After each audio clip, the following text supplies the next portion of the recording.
मेनू दिखाओ। उपन्यास को पूरा ऑनलाइन पढ़े। उपन्यास बिन।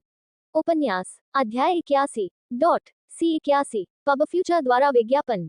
प्रश्नवाचक चिन्ह। अध्याय 81 मशीन टूल्स व्यापार मंच। अनुवाद 54,96,90,339। 1 घंटे बाद लू चेंग के उस कमरे में जहां से प्लास्टिक खींचा गया था, हवा से एक विशाल बर्फ सफेद पत्थर की दीवार दिखाई दी। उद्धरण चिन्ह। दीवार पर अज्ञात मोटरसाइकिल से बने 400 से अधिक सफेद चिन्ह लटके हुए थे। वे उद्यम इंच पैमाने और एक औद्योगिक उद्यम थे। सबसे ऊपर वाला बेरल रंग का था। तांगजेन का नाम उकेरा के सामने आया था, जो शहर के भगवान की स्थिति का प्रतिनिधित्व करता था। पीछे की ओर टॉवर की हेरल्ड्री थी। उद्धरण चिन्ह। तांगजेन के दर्शन के बाद एक शक्तिशाली चीनी दिव्य ड्रैगन साइन बोर्ड के पीछे दिखाई दिया। यह इस इमारत की विरासत थी। दिव्य ड्रैगन के दोनों साथियों पर दिव्य ड्रैगन का नाम एक सी लिपि का पात्र था। उद्धरण चिन्ह। Holi dragon city. तांगजेन ने अपनी इमारत को यही नाम दिया था। ये कहा टैग लाओचेन के निवास के पहचान पत्र थे। केवल जब लाओचेन के निवासियों को बनाया गया था तब वे आधिकारिक तौर पर लाओचेन को पहचान रहे थे और लाओचेन की विभिन्न भव्यता का आनंद ले रहे थे। जब निवासी बाहर जाते थे तो अन्य प्रतिष्ठानों में प्रवेश के लिए पहचान पत्र के रूप में भी इसका उपयोग किया जा सकता था। साथ ही इसमें कुछ ऐसे कार्य भी शामिल थे जिन्हें विकसित किया गया था, जो बाकी थे, जो रेस्तरां के लाइसेंस के बाद ही सामने आए थे। उद्धरण चिन्ह। पहला निवासी कार्ड सबसे दर्शनीय श्वेत कार्ड था। अंक प्राप्त करने और शहर में योगदान देने के बाद ही इन दर्शन कार्डों को धीरे धीरे मंजूरी दी जा सकती है। साथ ही रेजिडेंट कार्ड का रुतबा भी और ऊंचा हो जाएगा। उद्धरण चिन्ह। लूचेंग एक स्थिर घर और कठोर वाला देश दोनों थे। असमर्थ लोगों को दफनाया नहीं जाएगा और दर्जे के लोग अपने शेष जीवन के लिए यहाँ रह सकते हैं। उद्धरण चिन्ह। एक और बात थी जो समझानी थी। ऑर्केस्ट्रा मंच में एक व्यावसायिक मंच होगा जहां विश्व मिशन और लाओचेंग मिशन जारी होंगे। लाओचेंग का कोई भी निवासी यहां मिशन प्राप्त कर सकता है और अंक प्राप्त कर सकता है। अंक प्राप्त करने के दो मुख्य तरीके थे। एक था कारीगरी मंच पर काम को पूरा करना और दूसरा था दिमाग के साथ का जुड़ाव जारी करना। उद्धरण चिन्ह। मिशन से प्राप्त आलेखों को प्लेटफॉर्म द्वारा जारी और गणना की गई, जिसका उपयोग पूरे जंगल की दुनिया में किया जा सकता है। कृषकों को संख्या प्राप्त होने के बाद वे जंगल में कुछ शक्तिशाली टावरों के लिए दूसरे पक्ष के लिए अद्वितीय वास्तुशिल्प का जुड़ाव प्रदान भी कर सकते थे। उद्धरण चिन्ह। यदि कोई कैटलॉग प्लेटफॉर्म पर सामान खरीदना चाहता है और फिल्म में भाग लेना चाहता है, तो उसके पास बड़ी संख्या में संख्या होनी चाहिए। यही कारण था कि लुचेंग के कई प्रबंधक अंक प्राप्त करने का प्रयास कर रहे थे। उद्धरण चिन्ह। अब जब तांगजेन पवित्र ड्रैगन शहर का शहर भगवान बन गया था, तो यह तर्कसंगत था कि वह अपने भविष्य की मंजूरी में नामांकन शामिल करने को शामिल करना चाहता था। उद्धरण चिन्ह। पब फ्यूचर द्वारा विज्ञापन। तांगजेन ने अपने दिल के विचारों को दूर फेंक दिया जब उसने उन भटकने वालों को देखा जिनके चेहरे थके हुए थे लेकिन उनकी आंखें पहले से ही प्रत्याशा से भरी हुई थी। उसने पहला कदम उठाया और दीवार की ओर चल दिया। उसने उस बैंगनी निशान को उतार लिया जो नगर प्रभु का था और उस पर अपना खून टपका दिया ताकि यह पहचाना जा सके कि वह उसका स्वामी है। कार्यों की एक श्रृंखला पूरी करने के बाद तांगजेन पीछे मुड़ा और अपने पीछे के लोगों को देखा। उद्धरण चिन्ह। तांगजेन के निर्देशों के तहत कियानलोंग, मुरोंगजियान, ताइसेंग और अन्य लोग आगे बढ़े और प्रत्येक ने उस पर अपना खून टपकाने से पहले एक पहचान चिन्ह निकाला। जैसे ही उनके खून को पहचान चिन्ह द्वारा अवशोषित किया गया, प्रत्येक व्यक्ति का नाम दिखाई देगा जिसने अपना खून टपकाया था। उद्धरण चिन्ह। इस क्षण से वे इस शहर के सम्मान और अपमान को साझा करेंगे, साथ जिएंगे और मरेंगे। उद्धरण चिन्ह। इसके बाद वॉन्डरर्स पंक्तिबद्ध हो गए। उन्होंने दीवार से एक पहचान पत्र निकाला और स्वामित्व का दावा करने के लिए उस पर अपना खून टपका दिया। उद्धरण चिन्ह। प्रत्येक पथिक जिसे पहचान पत्र प्राप्त हुआ, उसके चेहरे पर एक उत्साहित और आश्चर्यचकित अभिव्यक्ति होगी। फिर वे इसे संजोकर रखेंगे और अपने शरीर के पास रखेंगे। उनके हाव भाव से ऐसा लग रहा था कि यह छोटा सा कार्ड उनकी अपनी जिंदगी से कहीं ज्यादा महत्वपूर्ण है। उद्धरण चिन्ह। सभी वॉन्डरर्स ने अपने अपने पहचान पत्र प्राप्त कर लेने के बाद तांगजेन ने सभी को कमरे से बाहर जाने और अपने अपने कार्यों को पूरा करने के लिए अलग होने का आदेश दिया। उद्धरण चिन्ह। कुछ निवासी युद्ध क्षेत्र की सफाई करने और राक्षसों के दिमाग इकट्ठा करने के प्रभारी थे। कुछ निवासी लोगों के रहने के लिए इमारत के सभी कमरों की सफाई करने और उपयोगी सामग्रियों की गिनती करने के प्रभारी थे। तांगजेन ने आधारशिला के साथ संवाद करने के लिए अपनी आंखें बंद करने से पहले सभी के जाने का इंतजार किया। जब उसने फिर से अपनी आंखें खोली तो उसके सामने पत्थर की दीवार पहले से ही अजीब पात्रों और पैटर्न से ढकी हुई थी। ये लू चेंग का आधारशिला व्यापार मंच था। उद्धरण चिन्ह। तांगजेन ने अपने सिटी लॉ टोकन को सफेद दीवार की ओर चिपका दिया। इसे वापस लेने के बाद उसने देखा कि उसके पहचान चिन्ह पर एक नंबर दिखाई दिया था। रहस्यमय पाठ अनुवादक के माध्यम से तांगजेन ने पहचाना कि यह चरित्र शून्य का प्रतिनिधित्व करता है। उद्धरण चिन्ह। ये व्यक्तिगत बिंदुओं की संख्या थी जिसे कॉर्नरस्टोन ट्रेडिंग प्लेटफॉर्म ने पढ़ा था। इसने संकेत दिया कि तांगजेन के वर्तमान अंक 0 थे। तांग जेन ने पहचान पत्र से अपनी निगाहें हटा ली और आधारशिला व्यापार मंच की ओर देखा। उन्होंने इस पर मौजूद टेक्स्ट संदेश को पढ़ने के लिए रहस्यमय टेक्स्ट ट्रांसलेटर का इस्तेमाल किया। Raising fire castle dragon slaying valley का एक साथ पता लगाने के लिए ग्रेड 3 काश्तकारों की भर्ती कर रहा है। इनाम उदार है। सिल्वर मून सिटी मास के एक बड़े बैच की तलाश में है। कीमत उचित है। समय सीमा आधा वर्ष है। बोनो का पवित्र शहर स्टॉक में हथियार बेच रहा है। गुणवत्ता की गारंटी है। अगर आप खरीदना चाहते हैं तो जल्दी कर लीजिए। उद्धरण चिन्ह। मेडिसिन वैली के टावर सिटी का एक निश्चित मास्टर स्टार मेरो घास खरीदना चाह रहा है। प्रति पौधा 1000 अंक। साथ ही वह हड्डियों को मजबूत करने वाली गोलियां, जो कि काश्तकारों के लिए आवश्यक दवाएं हैं, प्रति बोतल 50 अंक बेच रहा है। उद्धरण चिन्ह। पब फ्यूचर द्वारा विज्ञापन। काला दानव शहर एक अपराधी की तलाश कर रहा है। अपराधी अत्यंत दुष्ट है। उसने अनगिनत लोगों की हत्या की है। उसकी ताकत स्तर 4 है और उसके पास 2 सितारा राक्षसी हथियार है।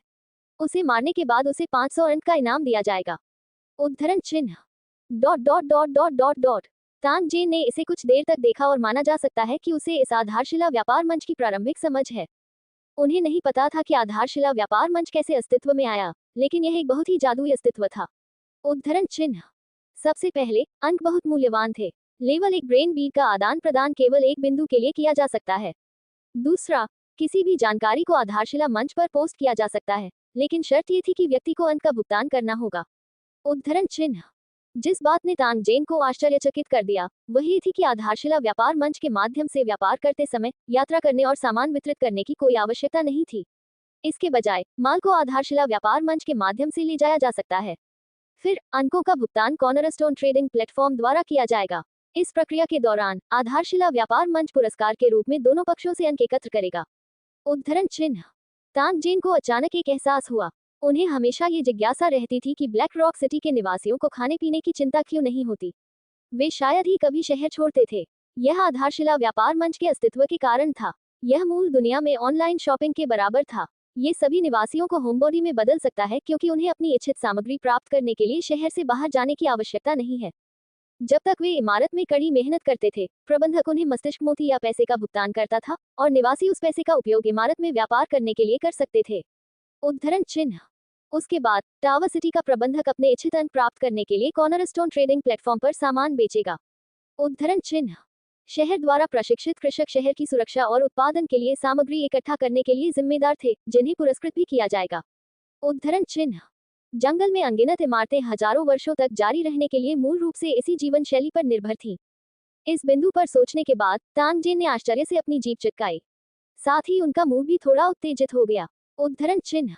उन्हें अपनी मूल दुनिया का समर्थन प्राप्त था और कॉर्नरस्टोन ट्रेडिंग प्लेटफॉर्म की ट्रेडिंग पद्धति पर भरोसा करके अंक अर्जित करना बेहद आसान था। उद्धरण चिन्ह। यह अफसोस की बात थी कि वह इमारत को उन्नत करने के लिए केवल अपने दिमाग और आधारशिला पर भरोसा कर सकते थे। अन्यथा तांग जेन को भरोसा था कि वह इमारत को छोड़े बिना उसे लगातार उन्नत कर सकता है। उद्धरण चिन्ह।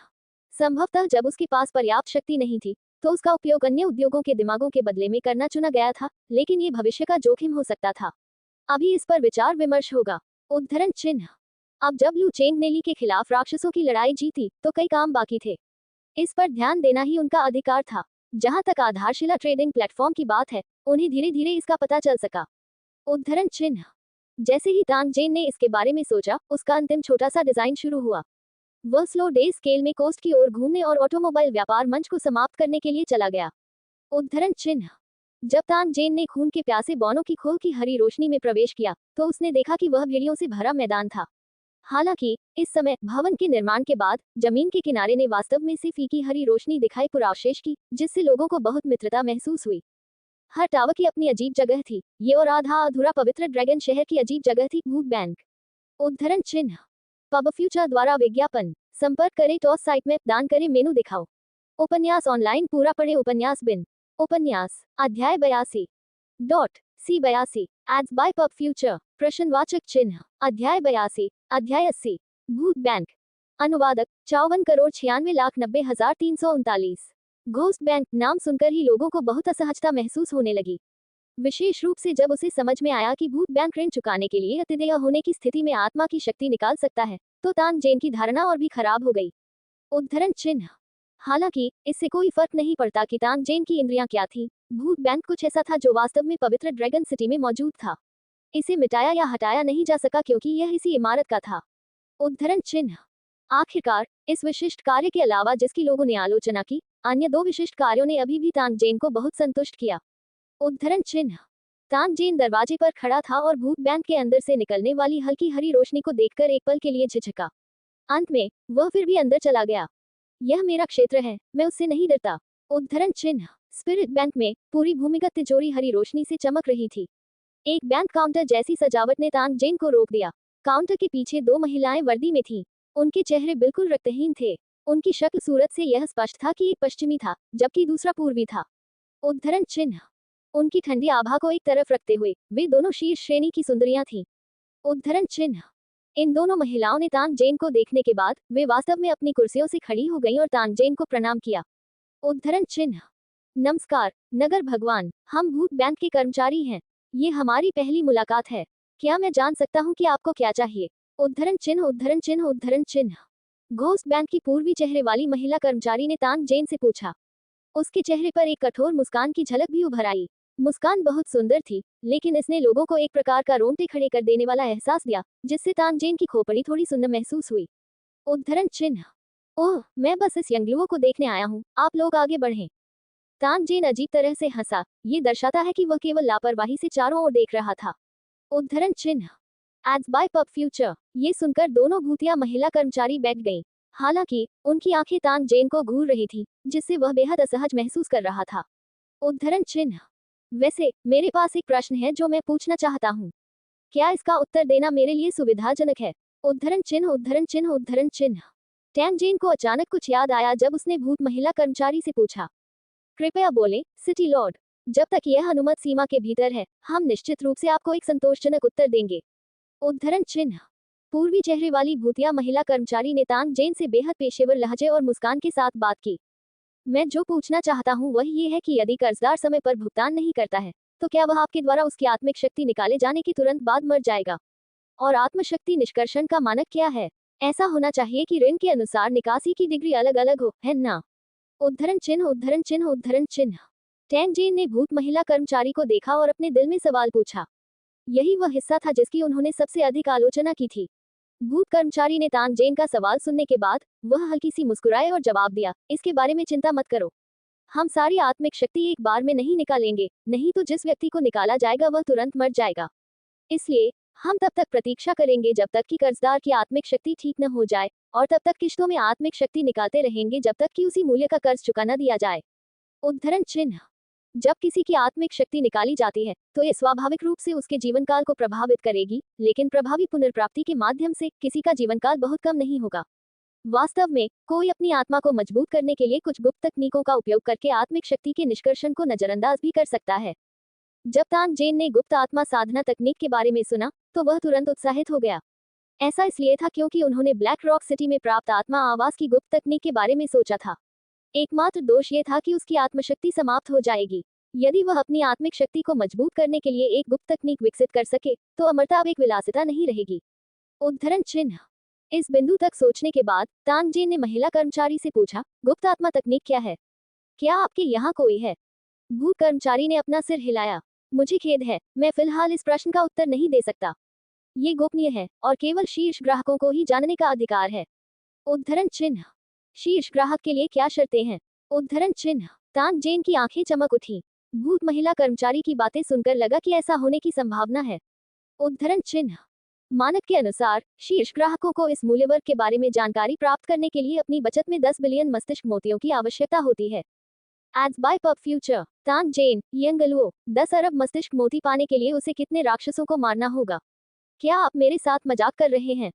तानजेन ने अनिच्छा से अपना सिर हिलाया। उसने भूतिया महिला कर्मचारी पर नजर डाली जो अपनी सीट पर लौट आई थी, और उसने मन में सोचा कि सभी बैंक एक जैसे होते हैं। भले ही वे भूत बन जाएं, फिर भी वे नहीं बदलेंगे। इसे भूल जाओ, मैं अन्य तरीकों के बारे में सोचूंगा। मुझे खुद को पेड़ पर क्यों लटकाना है? उद्धरण चिन्ह। तानजेन ने अपना सिर खुजाया। उनकी ये सोच गलत नहीं थी। हालांकि समस्या ये थी कि उन्होंने इस प्रकार की मृत्यु और मृत्यु उपमा का प्रयोग क्यों किया। ऐसा प्रतीत होता था कि जब से वह इस स्थान में आया है, उसके मन में ऐसे ही विचार घूमते रहते हैं। उद्धरण चिन्ह। फतारान सीखे, ये जगह बहुत अजीब है। बेहतर होगा कि मैं भविष्य में यहाँ कम ही आऊं। अगर अन्य निवासी भी अंदर आना चाहते हैं, तो उन्हें पहले मेरी मंजूरी लेनी होगी। उद्धरण चिन्ह। जब उसने ये सोचा, तानजेन पीछे मुड़ा और जाने वाला था। हालांकि वो तुरंत काउंटर की ओर मुड़ा और अपना हाथ लहराया। दिमाग का एक बड़ा बक्सा जमीन पर दिखाई दिया। दो महिला कर्मचारियों की आश्चर्यचकित निगाहों के बीच तानजेन ने थोड़ा गर्वित स्वर में कहा, कोई बात नहीं, आपका स्पिरिट बैंक मेरे पवित्र ड्रैगन सिटी के अधीन एक संपत्ति है। आप दोनों को आधा निवासी माना जा सकता है। शहर के स्वामी के रूप में मैं तुम्हें पहला काम दूंगा। दिमाग के इस बॉक्स को जांचें और इसे स्टोर करें। तानजेन के भूत बैंक से बाहर आने के बाद उसके हाथ में एक कार्ड था जो भूत बैंक ने उसे दिया था। इसमें उनकी बचत की जानकारी दर्ज की गई। उद्धरण चिन्ह। कार्ड को अपने भंडारण स्थान में रखने के बाद तानजेन ने भूत बैंक को अनदेखा करने और इसे विकसित होने देने का मन बना लिया। कौन जानता था कि कब आश्चर्य होगा। उद्धरण चिन्ह। अगर उसे वास्तव में आत्मा को विकसित करने के लिए एक गुप्त तकनीक प्राप्त करने का अवसर मिला, तो तानजेन को व्यक्तिगत लाभ के लिए अपनी शक्ति का उपयोग करने में कोई आपत्ति नहीं होगी। इस कहानी की जड़ें उपन्यास बिन मूल से फैली हुई हैं। जब वह ऊपर उस कमरे में गया जो उसके लिए तैयार किया गया था, तानजेन ने मुरोंगजियान को बुलाया। उसने उससे काम अपने हाथ में लेने और वह जानकारी लाने के लिए कहा जिसे तानजेन ने उसे सुझाने के लिए कहा था। उद्धरण चिन्ह। मुरोंगजियान के जाने के कुछ समय बाद वह घर लौट आई। उसी समय उसने तानजेन के सामने जानकारी का एक सेट रखा जिसे उसने सावधानीपूर्वक व्यवस्थित किया था। इस जानकारी के माध्यम से तानजेन को लुचेंग के निवासियों और जानकारी के बारे में और समझ मिली। उद्धरण चिन्ह। वर्तमान में पूरे होली ड्रैगन सिटी में कुल 425 निवासी थे। इस 4 मंजिला टावर में अब विभिन्न आकार के कुल 200 कमरे थे। निवासियों को रहने के लिए 185 कमरे उपलब्ध कराए जा सकते हैं।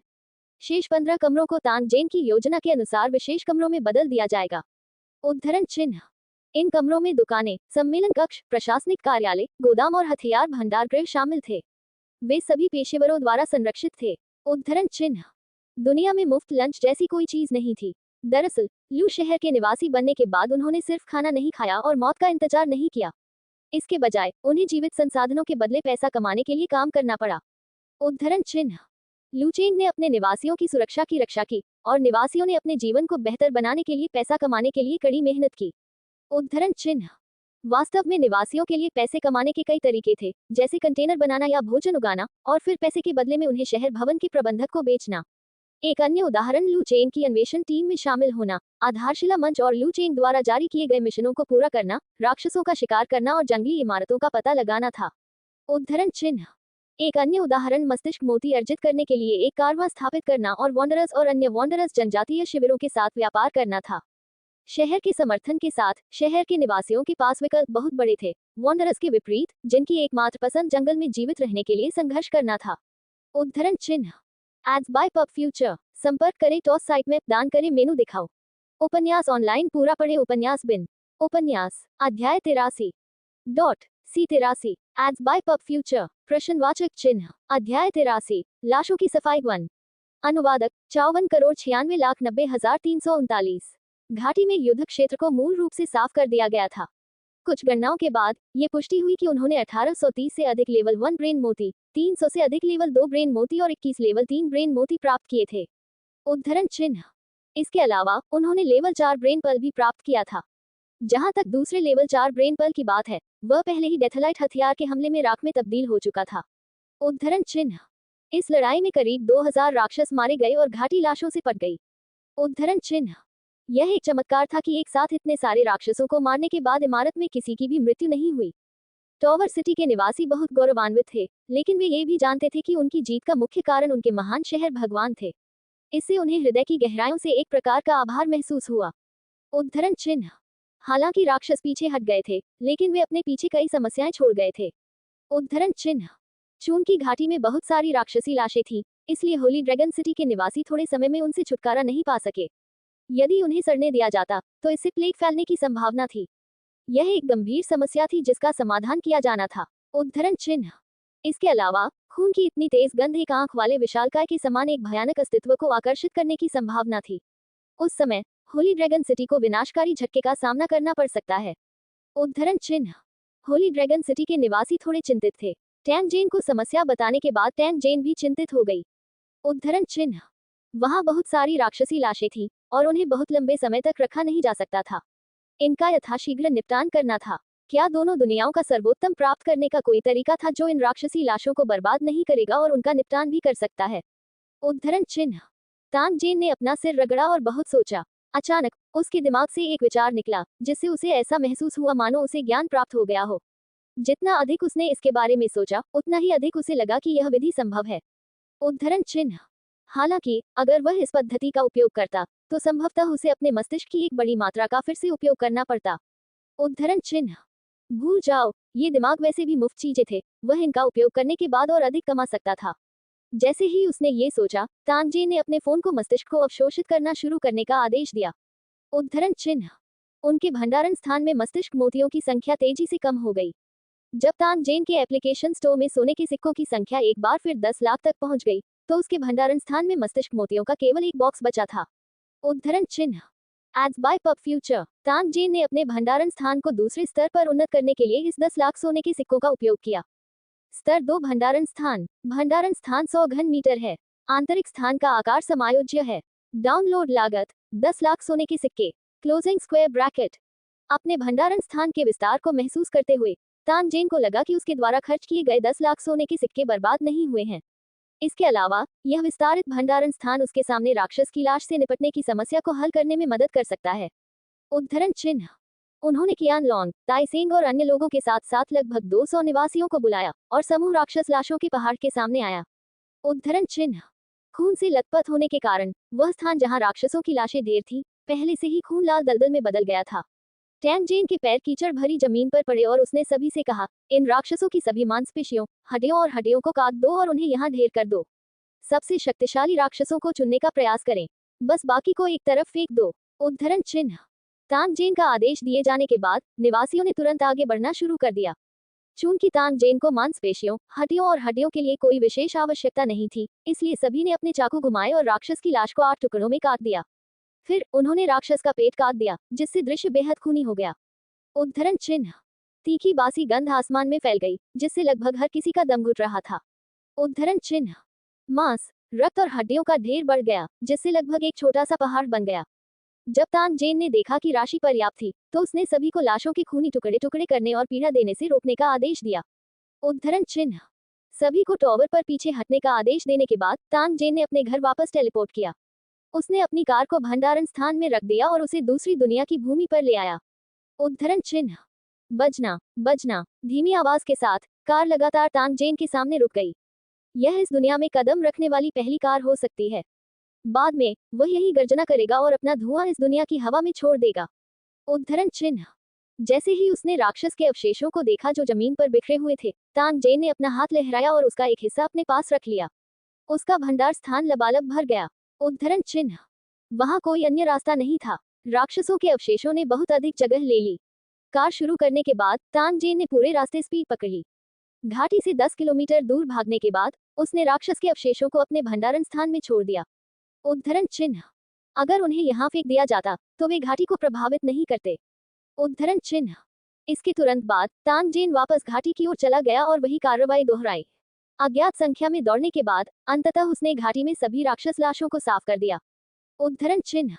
एक लंबी सांस छोड़ने के बाद उसने अपना सारा मांस और हड्डियां हटा दी, जिन्हें उसने काट दिया था। हालांकि वह इन चीजों को फेंक नहीं सकता था क्योंकि तानजेन के पास इनका बहुत अच्छा उपयोग था। उद्धरण चिन्ह। होली ड्रैगन शहर के निवासी तानजेन से स्तब्ध थे। उन्होंने केवल ये देखा कि नगर के स्वामी ने अपना हाथ हिलाया और उन राक्षसों की लाशों का एक बड़ा क्षेत्र गायब हो गया। इसके तुरंत बाद सिटी लॉर्ड 4 पहियों वाले एक छोटे से घर में घुस जाएगा और घाटी से बाहर ऐसे भागेगा जैसे वह उड़ रहा हो। उद्धरण चिन्ह। Ads by pub future. निवासी उत्साहपूर्वक चर्चा कर रहे थे। सभी अनुमान लगा रहे थे कि कैसे शहर के भगवान राक्षस की लाश से छुटकारा पाने में कामयाब रहे। पहियों वाला वह छोटा सा घर इतनी तेजी से कैसे चल सकता है। उद्धरण चिन्ह। जब तानजेन लू शहर लौटा, तो सभी निवासी उसे ऐसे देख रहे थे जैसे वे किसी भगवान को देख रहे हों।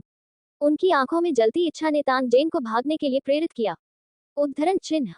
इमारत के सामने जमीन पर भी कई खूनी चीजें पड़ी हुई थीं। वहां सभी प्रकार के फर, शल्क और सींग थे। तानजेन ने करीब से देखा और पाया कि ये चीजें भी राक्षसों की लाशों से आई थीं। उद्धरण चिन्ह। बेकार मांस और खून की तुलना में राक्षस के शरीर से विशेष रूप से निकाली गई इन चीजों का एक निश्चित मूल्य था। आदत से मजबूर होली ड्रैगन सिटी के निवासी उन्हें वापस ले आए थे जब वे आगे बढ़ रहे थे और राक्षस के शरीर की सफाई कर रहे थे। उद्धरण चिन्ह। तानजेन ने इसे देखने के बाद ताइसेंग से इन चीजों को हटाने के लिए कहा ताकि उसकी भूख प्रभावित न हो। इससे निपटने के तरीके के बारे में तानजेन ने उससे जैसा चाहे वैसा करने को कहा। उद्धरण चिन्ह। बगल में महिलाएं खाना बनाने की तैयारी कर रही थीं। 400 से अधिक लोगों के लिए भोजन इतना था कि वे आधे दिन तक काम कर सकें। कोई चावल धोने में व्यस्त था तो कोई जंगली सब्जियां साफ करने में। साधारण चूल्हे पर बड़ी बड़ी लोहे की कड़ाही रखी हुई थी, नीचे ईंधन जल रहा था और अंदर उबलता पानी था। उद्धरण चिन्ह। हृष्ट-पुष्ट व्यक्तियों का एक समूह पिछले पैरों पर कुछ मोटे राक्षसों को लेकर चल रहा था। ये वे खाने योग्य राक्षस थे जिन्हें उन्होंने राक्षसों की लाशों में से निकाला था। अंदरूनी अंगों और सिर को फेंक देने के बाद केवल पिछले पैर ही बचे थे। उद्धरण चिन्ह। तानजेन ने उन खूनी पिछले पैरों को देखा। जब उसे याद आया कि वे एक नरभक्षी राक्षस के थे और उनका भोजन बनने वाला था, तो वह अनायास ही पीछे हट गया। उद्धरण चिन्ह। जब तानजेन ने निवासियों को एक साथ इकट्ठा होते और मांस के बारे में बहुत जोश में चर्चा करते देखा तो वह उनका मूड खराब करना बर्दाश्त नहीं कर सका। हालांकि उसने अपने दिल में कुछ बड़े मोटे सुअरों को आजमाने के लिए कुछ समय निकालने का मन बना लिया। उद्धरण चिन्ह। जहां तक बाद में रात के खाने की बात है, तानजेन को वास्तव में खाने की कोई भूख नहीं थी। उद्धरण चिन्ह। अपने कमरे में लौटने के बाद तानजेन ने ब्लैक रॉक सिटी के खजाने के कमरे से चमड़े का स्क्रॉल निकाला और उसे ध्यान से पढ़ना शुरू कर दिया। जैसे ही वह परेशान हो रहा था और किसी एक समस्या के बारे में सोच रहा था, मुरोंगजियान धीरे धीरे आगे बढ़ा और तानजेन के सामने एक कप रख दिया। उद्धरण चिन्ह। कॉफी, आपको ये कहाँ से मिला? इस कहानी की जड़ें उपन्यास बिन मूल से फैली हुई हैं। तानजेन को होश आ गया। उसने परिचित खुशबू के बारे में पूछा और फिर सामने कॉफी की ओर देखा। उसने सिर उठाया और आश्चर्य से पूछा, मुझे ये तब मिला जब मैं अभी एक कमरे की सफाई कर रहा था। मैंने इसकी जांच की और यह खराब नहीं हुआ, इसलिए मैं कुछ को पीसकर आपके पास ले आया। उद्धरण चिन्ह। मुरोंगजियान ने तानजेन के पास कुर्सी पर बैठते हुए धीरे से कहा। धन्यवाद कहने के बाद तानजेन ने कप उठाया और एक घूंट लिया। स्वाद बुरा नहीं था। उद्धरण चिन्ह। कप नीचे रखने के बाद तानजेन ने मुरोंगजियान पर नजर डाली। कुछ देर तक उनकी नजरें मिलने के बाद उन्होंने अपना मुंह खोला और कहा, अब जब तावा बन गया है तो बहुत सी चीजों का ध्यान रखना होगा। जियान, आपको कियान लोंग और ताई सेन की मदद करनी होगी। आखिरकार आपके पास इस क्षेत्र में अधिक अनुभव है। उद्धरण चिन्ह। मुरोंगजियान ने सिर हिलाया। फिर वह खड़ी हुई और तानजेन के कंधों की मालिश करते हुए उसके पीछे चली गई। उद्धरण चिन्ह। हालांकि उसने अभी कुछ ही बार चुटकी काटी थी जब तानजेन ने उसका हाथ रोक दिया। उसने सिर घुमाया और मुस्कुराते हुए कहा, आप भी थक गए होंगे, जाओ और थोड़ा आराम करो। शाम को ताई सेंग और कियान लांग और अन्य को बुलाएं, हम एक बैठक करेंगे। उद्धरण चिन्ह। हल्के से अपना सिर हिलाते हुए मुरोंगजियान ने अपना कप उठाया और चली गई। उद्धरण चिन्ह। तानजेन धीरे से खड़ा हुआ और बालकनी के सामने चला गया। उसने उन निवासियों को देखा जो अभी भी नीचे व्यस्त थे और उसे अपने कंधे पर जिम्मेदारी का भारी एहसास हुआ। Ads by pub future. संपर्क करें टॉस साइट में, दान करें, मेनू दिखाओ। उपन्यास ऑनलाइन पूरा पढ़े। उपन्यास बिन। उपन्यास अध्याय 84 C84 पब फ्यूचर द्वारा विज्ञापन प्रश्नवाचक चिन्ह। अध्याय 84 अध्याय 82 किसी के द्वारा छल किया गया। अनुवादक 54,96,90,339। आज से इन 400 लोगों का जीवन उसके हाथों में था। उन्हें इसकी जिम्मेदारी लेनी पड़ी। भले ही उसका मूल इरादा इस दुनिया में अधिक लाभ प्राप्त करना था, फिर भी वह अपनी जिम्मेदारी से बच नहीं सकता था। उद्धरण चिन्ह। उस रात के खाने के बाद लाओचेन के सभी प्रमुख कर्मचारी सम्मेलन कक्ष में एकत्र हुए और अपनी कार्य व्यवस्था पर चर्चा करने लगे। उद्धरण चिन्ह। कुछ चर्चा के बाद ये निर्णय लिया गया कि ताइसेंग लुचेन की सुरक्षा, अन्वेषण टीम के दैनिक प्रशिक्षण और घाटी के पास राक्षसों की नियमित सफाई के प्रभारी होंगे। उद्धरण चिन्ह। हजार ड्रैगन वॉन्डरर्स के व्यापार और संपर्क के प्रभारी होंगे और वे घाटी में वॉन्डरर्स बाजार बनाने की कोशिश करेंगे। वे न केवल भवन के उत्पाद बेच सकेंगे, बल्कि भविष्य में निवासियों की भर्ती की तैयारी भी कर सकेंगे। उद्धरण चिन्ह। तानजेन के पास अभी जिस चीज की सबसे ज्यादा कमी थी, वह थी एक बड़ी आबादी। मुरोंगजियान के लिए वह भोजन, कपड़े, आवास और परिवहन के सभी पहलुओं सहित लुचेन के दैनिक प्रबंधन की प्रभारी होगी। उसे तानजेन की हाउसकीपर माना जा सकता है। उद्धरण चिन्ह। पुराने माइक और कुछ अन्य सक्षम निवासी काम के अन्य पहलुओं के लिए जिम्मेदार थे। उन्होंने एक दूसरे के साथ सहयोग किया और अस्थायी रूप से पूरी इमारत के संचालन का समर्थन किया। अपने अपने कर्तव्यों की पुष्टि करने के बाद तानजेन ने सिटी लॉर्ड के रूप में अपने अधिकार का उपयोग करते हुए सभी के पहचान पत्र को बदल दिया, जो उनके संबंधित कर्तव्यों का संकेत देता है। उद्धरण चिन्ह। हर महीने ये लोग अपने वेतन के भुगतान के रूप में टावर सिटी के आंतरिक संचलन से धन या मस्तिष्क मोतियों का एक हिस्सा प्राप्त कर सकते थे। ये सभी फंड सिटी लॉर्ड तानजेन की जिम्मेदारी में थे। उद्धरण चिन्ह। आधी रात तक जलती हुई मोमबत्तियों के साथ बैठक कक्ष में चर्चा करने के बाद तानजेन ने जम्हाई ली और अपने कमरे में लौट आए। वह फर्श पर लेट गया और सो गया। इस दौरान वह वास्तव में बहुत थका हुआ था और काफी समय से उसे अच्छी नींद नहीं मिली थी। उद्धरण चिन्ह। अगली सुबह तानजेन अपनी नींद से जागा और उसने बाहर शोरगुल सुना। उद्धरण चिन्ह। खिड़की के पास जाकर देखने पर पता चला कि ताई सेंग प्रशिक्षण में चयनित सैनिकों का नेतृत्व कर रही थी। 100 से अधिक लोग एक ही समय में ऑर्डर चिल्ला रहे थे। इसमें कोई आश्चर्य नहीं कि यह इतना शोर था। उद्धरण चिन्ह। थोड़ी देर देखने के बाद तान जेन को थोड़ा ऊब महसूस हुआ। उसने दरवाजा खोला और लुचेंग में कैफेटेरिया में चला गया। उद्धरण चिन्ह। 2 महिलाएं कैफेटेरिया की प्रभारी थीं। जब उन्होंने तान जेन को आते देखा तो उन्होंने तुरंत उसका स्वागत किया और सलाम किया। साथ ही वे उसके लिए नाश्ता लेकर आए। उद्धरण चिन्ह। सुबह का नाश्ता बहुत सादा था। ये सिर्फ दलिया, उबले हुए बंस और नमकीन सब्जियां थीं, लेकिन लाओचेन के किसी भी निवासी को यह महसूस नहीं हुआ कि यह कठिन था। उनके पिछले जीवन की तुलना में इस तरह का जीवन जहां उन्हें आंखें खोलते ही तैयार भोजन मिलता था, निश्चित रूप से एक प्रकार की खुशी थी। उद्धरण चिन्ह। तान जेन, जो खाना खा चुका था, गोदाम क्षेत्र में चला गया और उन आपूर्तियों की जांच की जो उसने कल लुचेन की खोज के दौरान सुलझाई थी।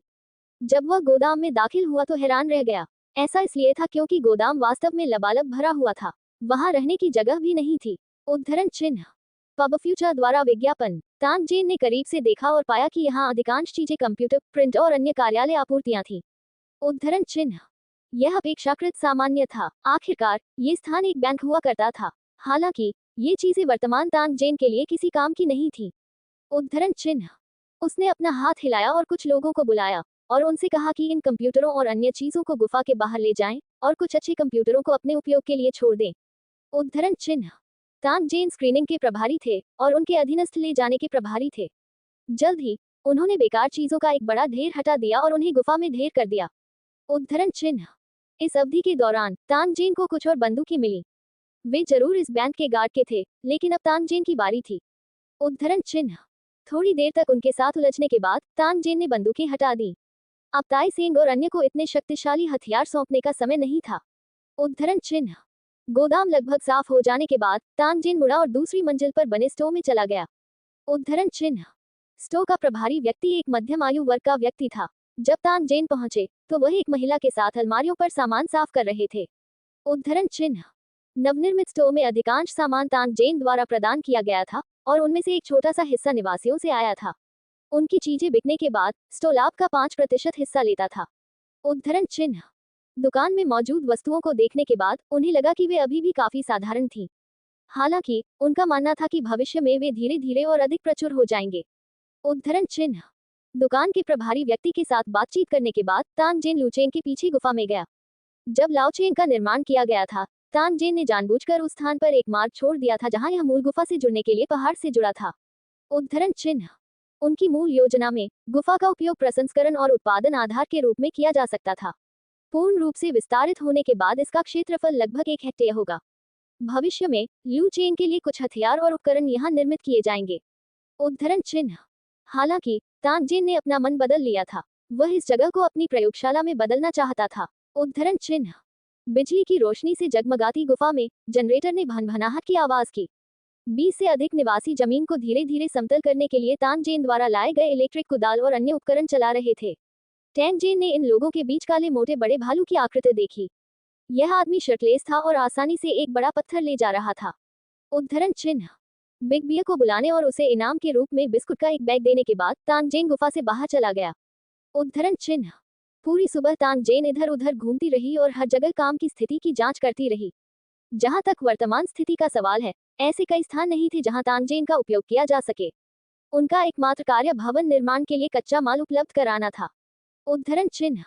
अपने कमरे में लौटने के बाद तान जेन ने दरवाजा बंद कर दिया और वापस पृथ्वी पर टेलीपोर्ट कर दिया। उद्धरण चिन्ह। इस बार उनकी वापसी का मुख्य उद्देश्य अभी भी चीजें खरीदना था।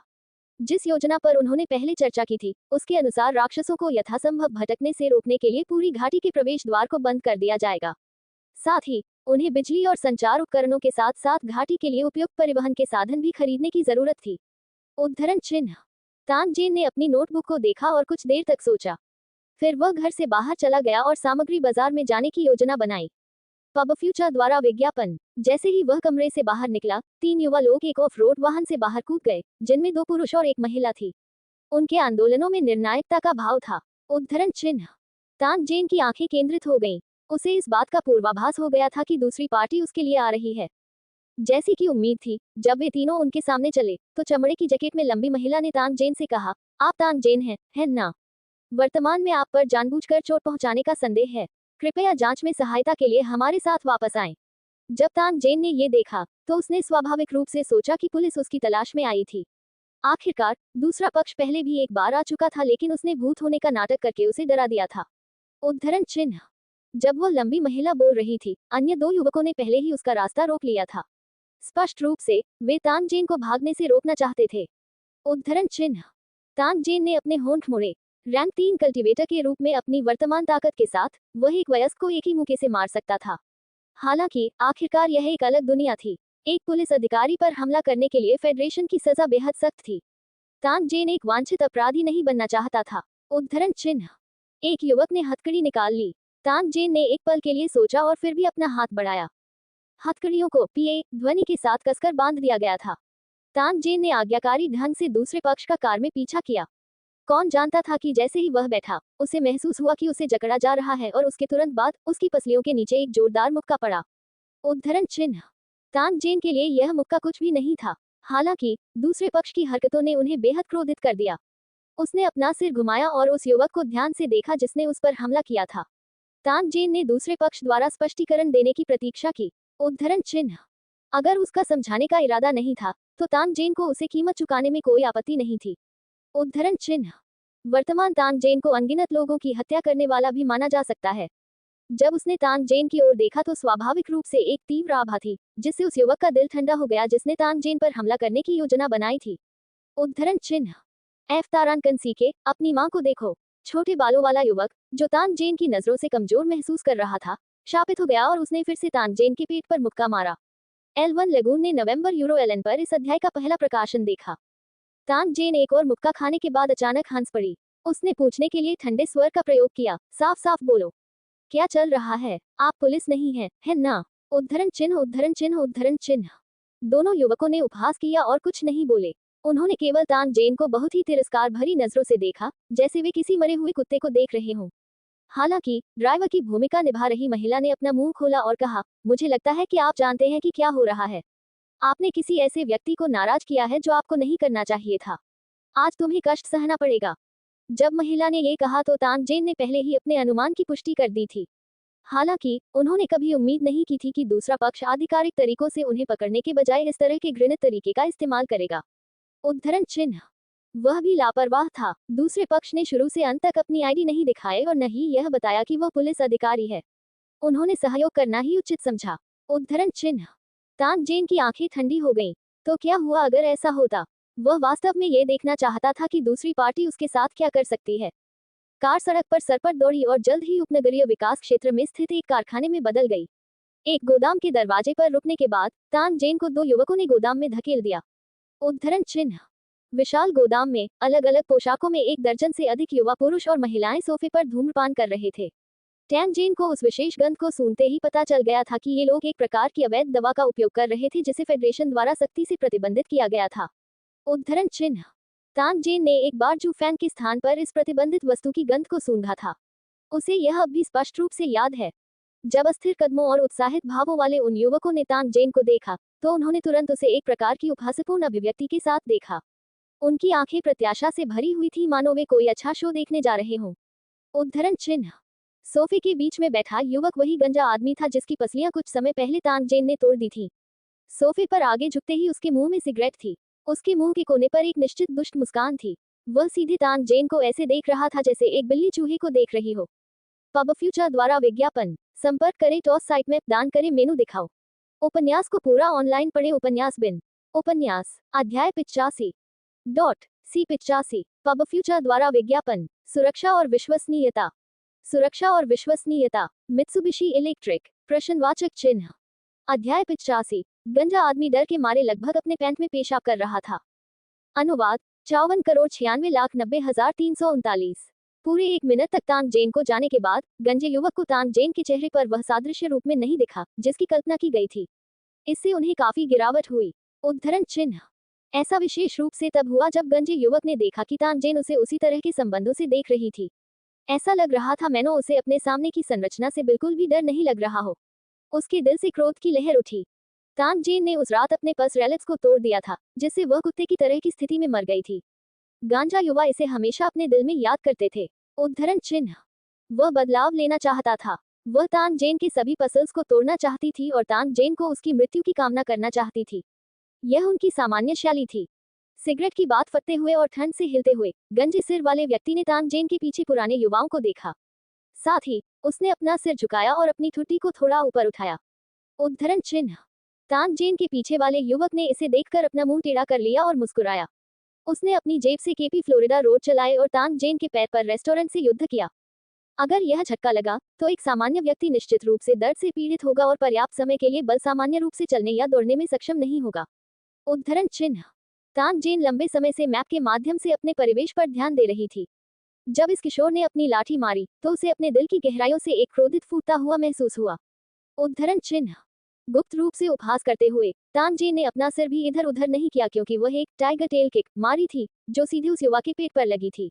रोड कुचलने वाले उस युवक की खून जमा देने वाली चिल्लाकर निकल गई क्योंकि उसे तान जेन ने 4 से 5 मीटर दूर लात मार दी थी। उसने अपना पेट्राइकल जमीन पर ताला लगा दिया और रेस्तरा लगा लिया। उद्धरण चिन्ह। युवक की शक्ल को देखकर ऐसा लग रहा था कि उसे बहुत दर्द हो रहा है। उद्धरण चिन्ह। वास्तव में टैन जेन की किक को आदर्श माना जा सकता है। उन्होंने उसे दूर भगाने के लिए केवल प्रभाव बल का प्रयोग किया था। यदि उसके पेट पर बल दिया जाए तो तान जेन की टक्कर से उसके कमर का हिस्सा भी टूट गया। उद्धरण चिन्ह। इतनी गंभीर चोट के साथ इस युवक की गंभीर हालत में मौत थी। उद्धरण चिन्ह। युवक को चकमा देते हुए देखते ही देखते बराक युवा पुरुष और महिलाएं जो पहले से ही अर्धविक्षिप्त अवस्था में थे एक स्वर में चिल्लाने लगे। उनकी आवाजों में उत्साह की झलक थी क्योंकि उन्होंने लोहे की जंजीरें, बेसबॉल के टुकड़े, पीतल के पो और अन्य हथियारों और तान जेन को घेर लिया था। उद्धरण चिन्ह। ये लोग दुष्ट भूतों के ग्रुप की तरह दाएं बाएं डोल रहे थे। उद्धरण चिन्ह। केवल गंजा युवा नहीं उठाओ। मुंह में सीता लेकर वह एक अच्छा शो देखने के लिए मछली पकड़ने के सामान की तैयारी के मंच पर बैठा। उद्धरण चिन्ह। लोगों के इस ग्रुप में एक लड़की थी जो लगभग 17 या 18 साल की लग रही थी। वह इस समय एक सुपरस्टार मस्कुलर के साथ तान जेन को देख रही थी। उसी समय उन्होंने अपनी शर्ट्स को नीचे खींच लिया जिससे उनकी छाती पर 2 रंगीन लाल धब्बे दिखाई देने लगे। यहाँ तक कि वह कई बार अपनी कमर को ऊंचा चढ़ाकर घुमाता है। इस दृश्य से वे युवा और भी अधिक उत्तेजित हो गए। उद्धरण चिन्ह। तान जेन ने देशी औषधियों के आदी लोगों के इस ग्रुप को सेव किया, नशे की लत छोड़ दी थी। उसकी आंखों में ठंडक और घुटने हो गए। पब फ्यूचर द्वारा विज्ञापन। छड़ी जितने पतले शरीर वाले एक युवक ने अपने हाथ में एक एस्ट्रे पकड़ी और उसे तान जेन के सिर के पीछे दे मारा। एक बार इसकी चपेट में आने के बाद या तो वह मर जाएगा या घायल हो जाएगा। अंत में तान जेन केवल थोड़ा सा चकमा खा गया और एस्ट्रे हवा के माध्यम से गिर गई और गोदाम की दीवार से टकरा गई और तुरंत चकनाचूर हो गई। उद्धरण चिन्ह। ये हमला एक संकेत जैसा लग रहा था। हर कोई भेड़ियों और बाघों की तरह जेन तान की ओर भागने लगा। सामने वाली वास्तव में एक महिला थी जिसके हाथ में बियर की खाली बोतल थी। एक दरार के साथ हथकड़ी टूट गई। उद्धरण चिन्ह। तान जेन ने उस पर एक नजर भी नहीं बख्शी और उसने बेरहमी से उसे थप्पड़ मार दिया जिससे सीधे तौर पर महिला उड़ गई। देखने से यह बहुत संभव था कि उसकी ग्रीवा कशेरुका विस्थापित हो गई होगी। उद्धरण चिन्ह। तान जेन ने बियर की बोतल पकड़ ली जिसे महिला ने हवा में गिरा दिया था। उसने उसे वापस फेंक दिया और सीधे एक मोटे आदमी का सिर खोल दिया जो लोहे की चेन लहरा रहा था। वह उछला और 2 बार किक मारी। इसके तुरंत बाद 2 आकृतियां उड़कर जमीन पर गिरी। उद्धरण चिन्ह। तान जेन, जो घिरा हुआ था, प्रत्येक हमले के साथ एक व्यक्ति को उड़ाने में सक्षम था। इसके अलावा उसकी गति बेहद तेज थी। कुछ ही देर में वह गोदाम के बीच में अकेला खड़ा था। उसके आसपास ऐसे लोग थे जो जमीन पर गिरे हुए थे और बुरी तरह कराह रहे थे। उद्धरण चिन्ह। आवाज सुनकर दौड़ी हुई वह लंबी महिला सामने का दृश्य देखती रह गई। उसे विश्वास ही नहीं हो रहा था कि इस तरह का दृश्य जो केवल मार्शल आर्ट फिल्मों में दिखाई देता था वास्तव में उसके सामने घटित हुआ था। तान जेन ने महिला की सुस्त अभिव्यक्ति को देखा। वह मुस्कुराया और आगे बढ़ गया। उसने अपना हाथ बढ़ाया और उसके चेहरे को छुआ, जिसके बाद उसने बेरहमी से उसे एक कोने में धकेल दिया। उद्धरण चिन्ह। तुम्हारे पास सचमुच अच्छी आंख नहीं है। क्या तुम नहीं जानते कि तुम रास्ता रोक रहे हो? उद्धरण चिन्ह। उद्धरण चिन्ह। उद्धरण चिन्ह। तान जेन ने चमड़े की जैकेट वाली महिला की ओर अपना सिर हिलाया। फिर वह उस युवक के पास गया जिसने उसे बंद कर दिया था। वह जमीन पर बैठ गया और अपना हाथ फैला दिया। उद्धरण चिन्ह। वह युवक तेज तर्रार था। उसने अपना सूजा हुआ चेहरा ढक लिया और जल्दी से चाबी दे दी। हालांकि जब उसने टूटी हुई मिश्र धातु की हथकड़ियों को देखा तो उसकी आंखें अविश्वास से भरी थीं। उद्धरण चिन्ह। अपना हाथ बढ़ाते हुए उसने युवक के चेहरे पर चुटकी काट ली। चाबी से हथकड़ी खोलने और उन्हें दूर फेंकने के बाद तान जेन ने अपनी नजर गंजे आदमी की ओर घुमाई जिसने पहले से ही अपना शरीर सोफे पर झुका लिया था। उद्धरण चिन्ह। उसके अभी के आत्मविश्वास की तुलना में गंजे आदमी का चेहरा डर से भर गया था। वह तान जेन को ऐसे देख रहा था जैसे उसने कोई भूत देखा हो। उद्धरण चिन्ह। तानसेन गंजे आदमी के सामने चला गया। बैठने के बाद उसने अपनी जेब से सिगरेट निकाली और सुलगा ली। कश खींचकर उसने गंजे आदमी की ओर देखा। ठीक वैसे ही जैसे गंजे आदमी ने पहले उसे देखा था। उसकी बुरी मुस्कान उसके मुंह के कोने पर टिकी हुई थी और उसने एक शब्द भी नहीं कहा। उद्धरण चिन्ह। गंजे आदमी का शरीर जोर जोर से कांपने लगा। तानसेन की मूक मुस्कान से उसे ऐसा महसूस हुआ मानो कोई नरभक्षी टाइगर उसे घूर रहा हो। एक तीव्र भय तेजी से उसकी आत्मा की गहराइयों से बाहर निकल आया। बड़े भाई भिक्षु, मैं गलत था। मैं मरने के लायक। आप एक उदार व्यक्ति हैं। कृपया मेरे स्तर पर न गिरे और मुझे जाने दें। गंजा आदमी कांपती आवाज में गिड़गिड़ाया। उसे एक स्पष्ट एहसास था कि अगर उसने जल्दी और ईमानदारी से दया की भीख नहीं मांगी तो उसके सामने वाला व्यक्ति वास्तव में उसे मार सकता है। उद्धरण चिन्ह। जब तानसेन ने गंजे आदमी का कायराना रूप देखा तो उसने व्यंग्य किया। उन्होंने गंजे आदमी को देखते हुए अपनी मुस्कुराहट बरकरार रखी और कहा, जुफेंग मेरा भाई है, मुझे और अधिक कहने की जरूरत नहीं है ना? उद्धरण चिन्ह। पब फ्यूचर द्वारा विज्ञापन। मैं तुम्हें केवल एक मौका दूंगा, अगर तुम मुझे फिर से उकसाओगे। हुआ। इससे पहले कि तानसेन अपनी बात पूरी कर पाता, गंजे आदमी को लगा कि उसकी दृष्टि धुंधली हो गई है। फिर वह ये जानकर भयभीत हो गया कि तानसेन के हाथ में एक काली काली पिस्तौल दिखाई दी। उद्धरण चिन्ह। बंदूक एक असली बंदूक थी। पुलिस उपप्रमुख का पुत्र होने के कारण गंजा व्यक्ति इस बात को लेकर निश्चिंत था। हालांकि उसने ये भी नहीं देखा कि बंदूक कैसे दिखाई दी। बंदूक की भयानक गति ने गंजे आदमी को और भी भयभीत कर दिया। उद्धरण चिन्ह। तानसेन ने बेहोश होकर गंजे आदमी पर बंदूक तान दी। जिस तरह गंजा आदमी इतना डरा हुआ था कि उसका पूरा शरीर कांप रहा था, तानसेन ने अचानक बंदूक उसकी तरफ कर दी और बिना देखे ट्रिगर खींच लिया। उद्धरण चिन्ह। टकराना। उद्धरण चिन्ह। बंदूक की गोली के बाद दीवार के नीचे छिपे एक मोटे चूहे को पीट पीट कर लुगदी बना दिया गया और खून और मांस से दीवार का एक बड़ा क्षेत्र गंदा हो गया। उद्धरण चिन्ह। ओह, हे, गंजे आदमी ने बड़ी मुश्किल से अपनी लार निली। साथ ही वह मन ही मन चिल्ला रहा था, ये निशानेबाजी बहुत ईश्वरीय है। क्या इसे इतना बड़ा चढ़ाकर पेश किया जाना चाहिए? हे भगवान, मैंने किस प्रकार का बिगाड़ पैदा कर दिया? उद्धरण चिन्ह। तानसेन उस गंजे आदमी को देखकर मुस्कुराया, जो इस शॉट से इतना डर गया था कि वह अपनी पैंट में पेशाब करने वाला था। इससे पहले उन्होंने केवल सुपर शूटिंग सहायक की लक्ष्यीकरण सहायता का उपयोग किया था। बिना लक्ष्य साधे लक्ष्य भेदने की क्षमता उनमें नहीं थी। उद्धरण चिन्ह। ये देखकर कि मामला लगभग सुलझ गया है, तानसेन उठ खड़ा हुआ और बाहर जाना चाहता था। कुछ लोग जो जमीन पर लेटे हुए थे और रास्ता अवरुद्ध कर रहे थे, वे तेजी से रेंगते हुए किनारे की ओर चले गए। उन्हें डर था कि अगर वे आंखों को अच्छे नहीं लगे तो तानसेन उन्हें फिर से लात मार देगा। उद्धरण चिन्ह। तानसेन के गोदाम से बाहर निकलने के बाद ही इन लोगों में से सबसे हल्की चोट वाला व्यक्ति दर्द भरे भाव के साथ रेंगता हुआ आया। वह सोफे पर उदास भाव से बैठे गंजे आदमी के सामने गया और दुष्ट स्वर में बोला, बड़े भाई, क्या आपको इसकी एक चीज को हटाने के लिए मार्शल आर्ट स्कूल से कुछ लोगों को बुलाने की जरूरत है? कसायस। पा। इससे पहले कि वह आदमी अपनी बात पूरी कर पाता, गंजे आदमी ने उसके चेहरे पर तमाचा जड़ दिया। फिर गंजे आदमी की गुस्से भरी आवाज का स्वर लगभग बदल गया, बकवास, क्या तुम मुझे मरवाने की कोशिश कर रहे हो? चूंकि वह जुफे को जानता है, वे वही होंगे। क्या इस तरह के चरित्र वाले किसी व्यक्ति को हम उकसा सकते हैं? उद्धरण चिन्ह। उद्धरण चिन्ह। उद्धरण चिन्ह। उसके बाद गंजा आदमी, जो केवल डरा हुआ था लेकिन शारीरिक रूप से आहत नहीं था, गोदाम में लोगों पर चिल्लाया, इसे याद रखें, मैं नाटक करूंगा कि आज कुछ भी नहीं हुआ। जो कुछ भी कहने की हिम्मत करेगा, मैं उसकी टांगें तोड़ दूंगा। उद्धरण चिन्ह। Dot dot dot dot dot dot. Tansen के पहले प्रदर्शन ने शायद गंजे आदमी को तब तक डरा दिया था जब तक कि उसकी हिम्मत नहीं टूट गई। जब तक वह जीने से नहीं थकता, वह निश्चित रूप से तानसेन को उकसाने की हिम्मत नहीं करेगा। उद्धरण चिन्ह। ये मामला खत्म हो गया था। तानसेन ने गंजे आदमी की कार सड़क पर चला दी, जिसके बाद उसने कार को लॉक कर सड़क के किनारे फेंक दिया और फिर उस पर ध्यान नहीं दिया। उद्धरण चिन्ह।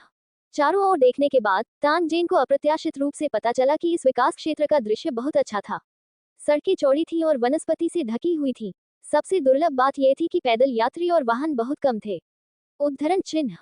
ये देर से शरद ऋतु थी और गिरे हुए पत्तों के साथ सड़क पर अकेले चलना काफी काव्यात्मक था। उद्धरण चिन्ह। तानसेन की रुचि बढ़ गई थी। वह उस सड़क का अनुसरण करने लगा जिसके दोनों ओर सफेद चिनार के पेड़ थे, गिरे हुए पत्तों पर कदम रखते हुए और धीरे धीरे आगे बढ़ने लगा। उद्धरण चिन्ह। तानसेन की आंखों के सामने एक गिरा हुआ पत्ता गिर गया। तानसेन, जिसने काला ट्रेंच कोट पहना हुआ था, ने अपना सिर उठाया और पेड़ों की चोटी की ओर देखा।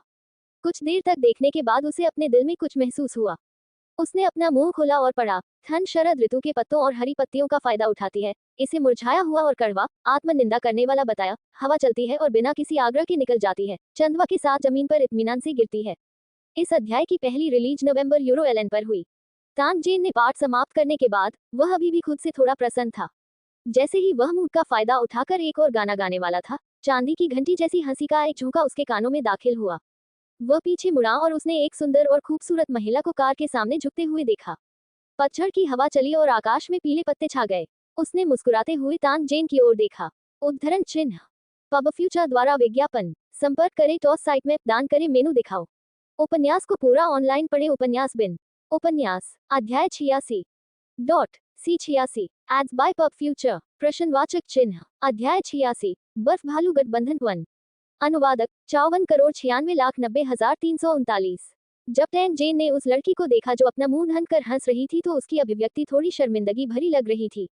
मैं बस सोच रहा था कि वह कौन था जो यहाँ शोक मना रहा था, लेकिन मुझे उम्मीद नहीं थी कि यह आप होंगे। पुराने सहपाठी, तुम इतने कलात्मक कब हो गए? लड़की मुस्कुराते हुए आगे बढ़ी। उसने अपना जेड जैसा हाथ बढ़ाया और अपनी स्पष्ट आंखों से तानजेन को देखा। बहुत दिनों से मुलाकात नहीं हुई। उद्धरण चिन्ह बहुत दिनों से मुलाकात नहीं हुई। उद्धरण चिन्ह उन्होंने हाथ मिलाया और अलग हो गए। सब कुछ प्राकृतिक था। तानजेन ने मुस्कुराते हुए अपने सामने वाली लड़की की ओर देखा। प्यार के मामले में अगर फैंग युजिया तानजेन के दिल का दर्द था, तो उसके सामने ये लड़की उसकी जवानी का सबसे सच्चा सपना थी। उद्धरण चिन्ह फड़फड़ाते सफेद कपड़ों के उस युग में कौन सा युवक जिसने अभी अभी प्यार का अनुभव किया था, उसके पास ऐसी लड़की नहीं थी जो उसके दिल को धड़का सके। उसकी हर घबराहट और मुस्कुराहट सबसे खूबसूरत कविता की तरह थी, जो उसके दिल की गहराई से अंकित हो गई थी, जो अनगिनत रातों की नींद के दौरान उसके दिमाग में चमकती थी। उद्धरण चिन्ह उस समय तानजेन की क्रश ये सौम्य और तेज तर्रार महिला थी। वह तानजेन की क्लास मॉनिटर थी और उसका काव्यात्मक नाम हे वानिंग था।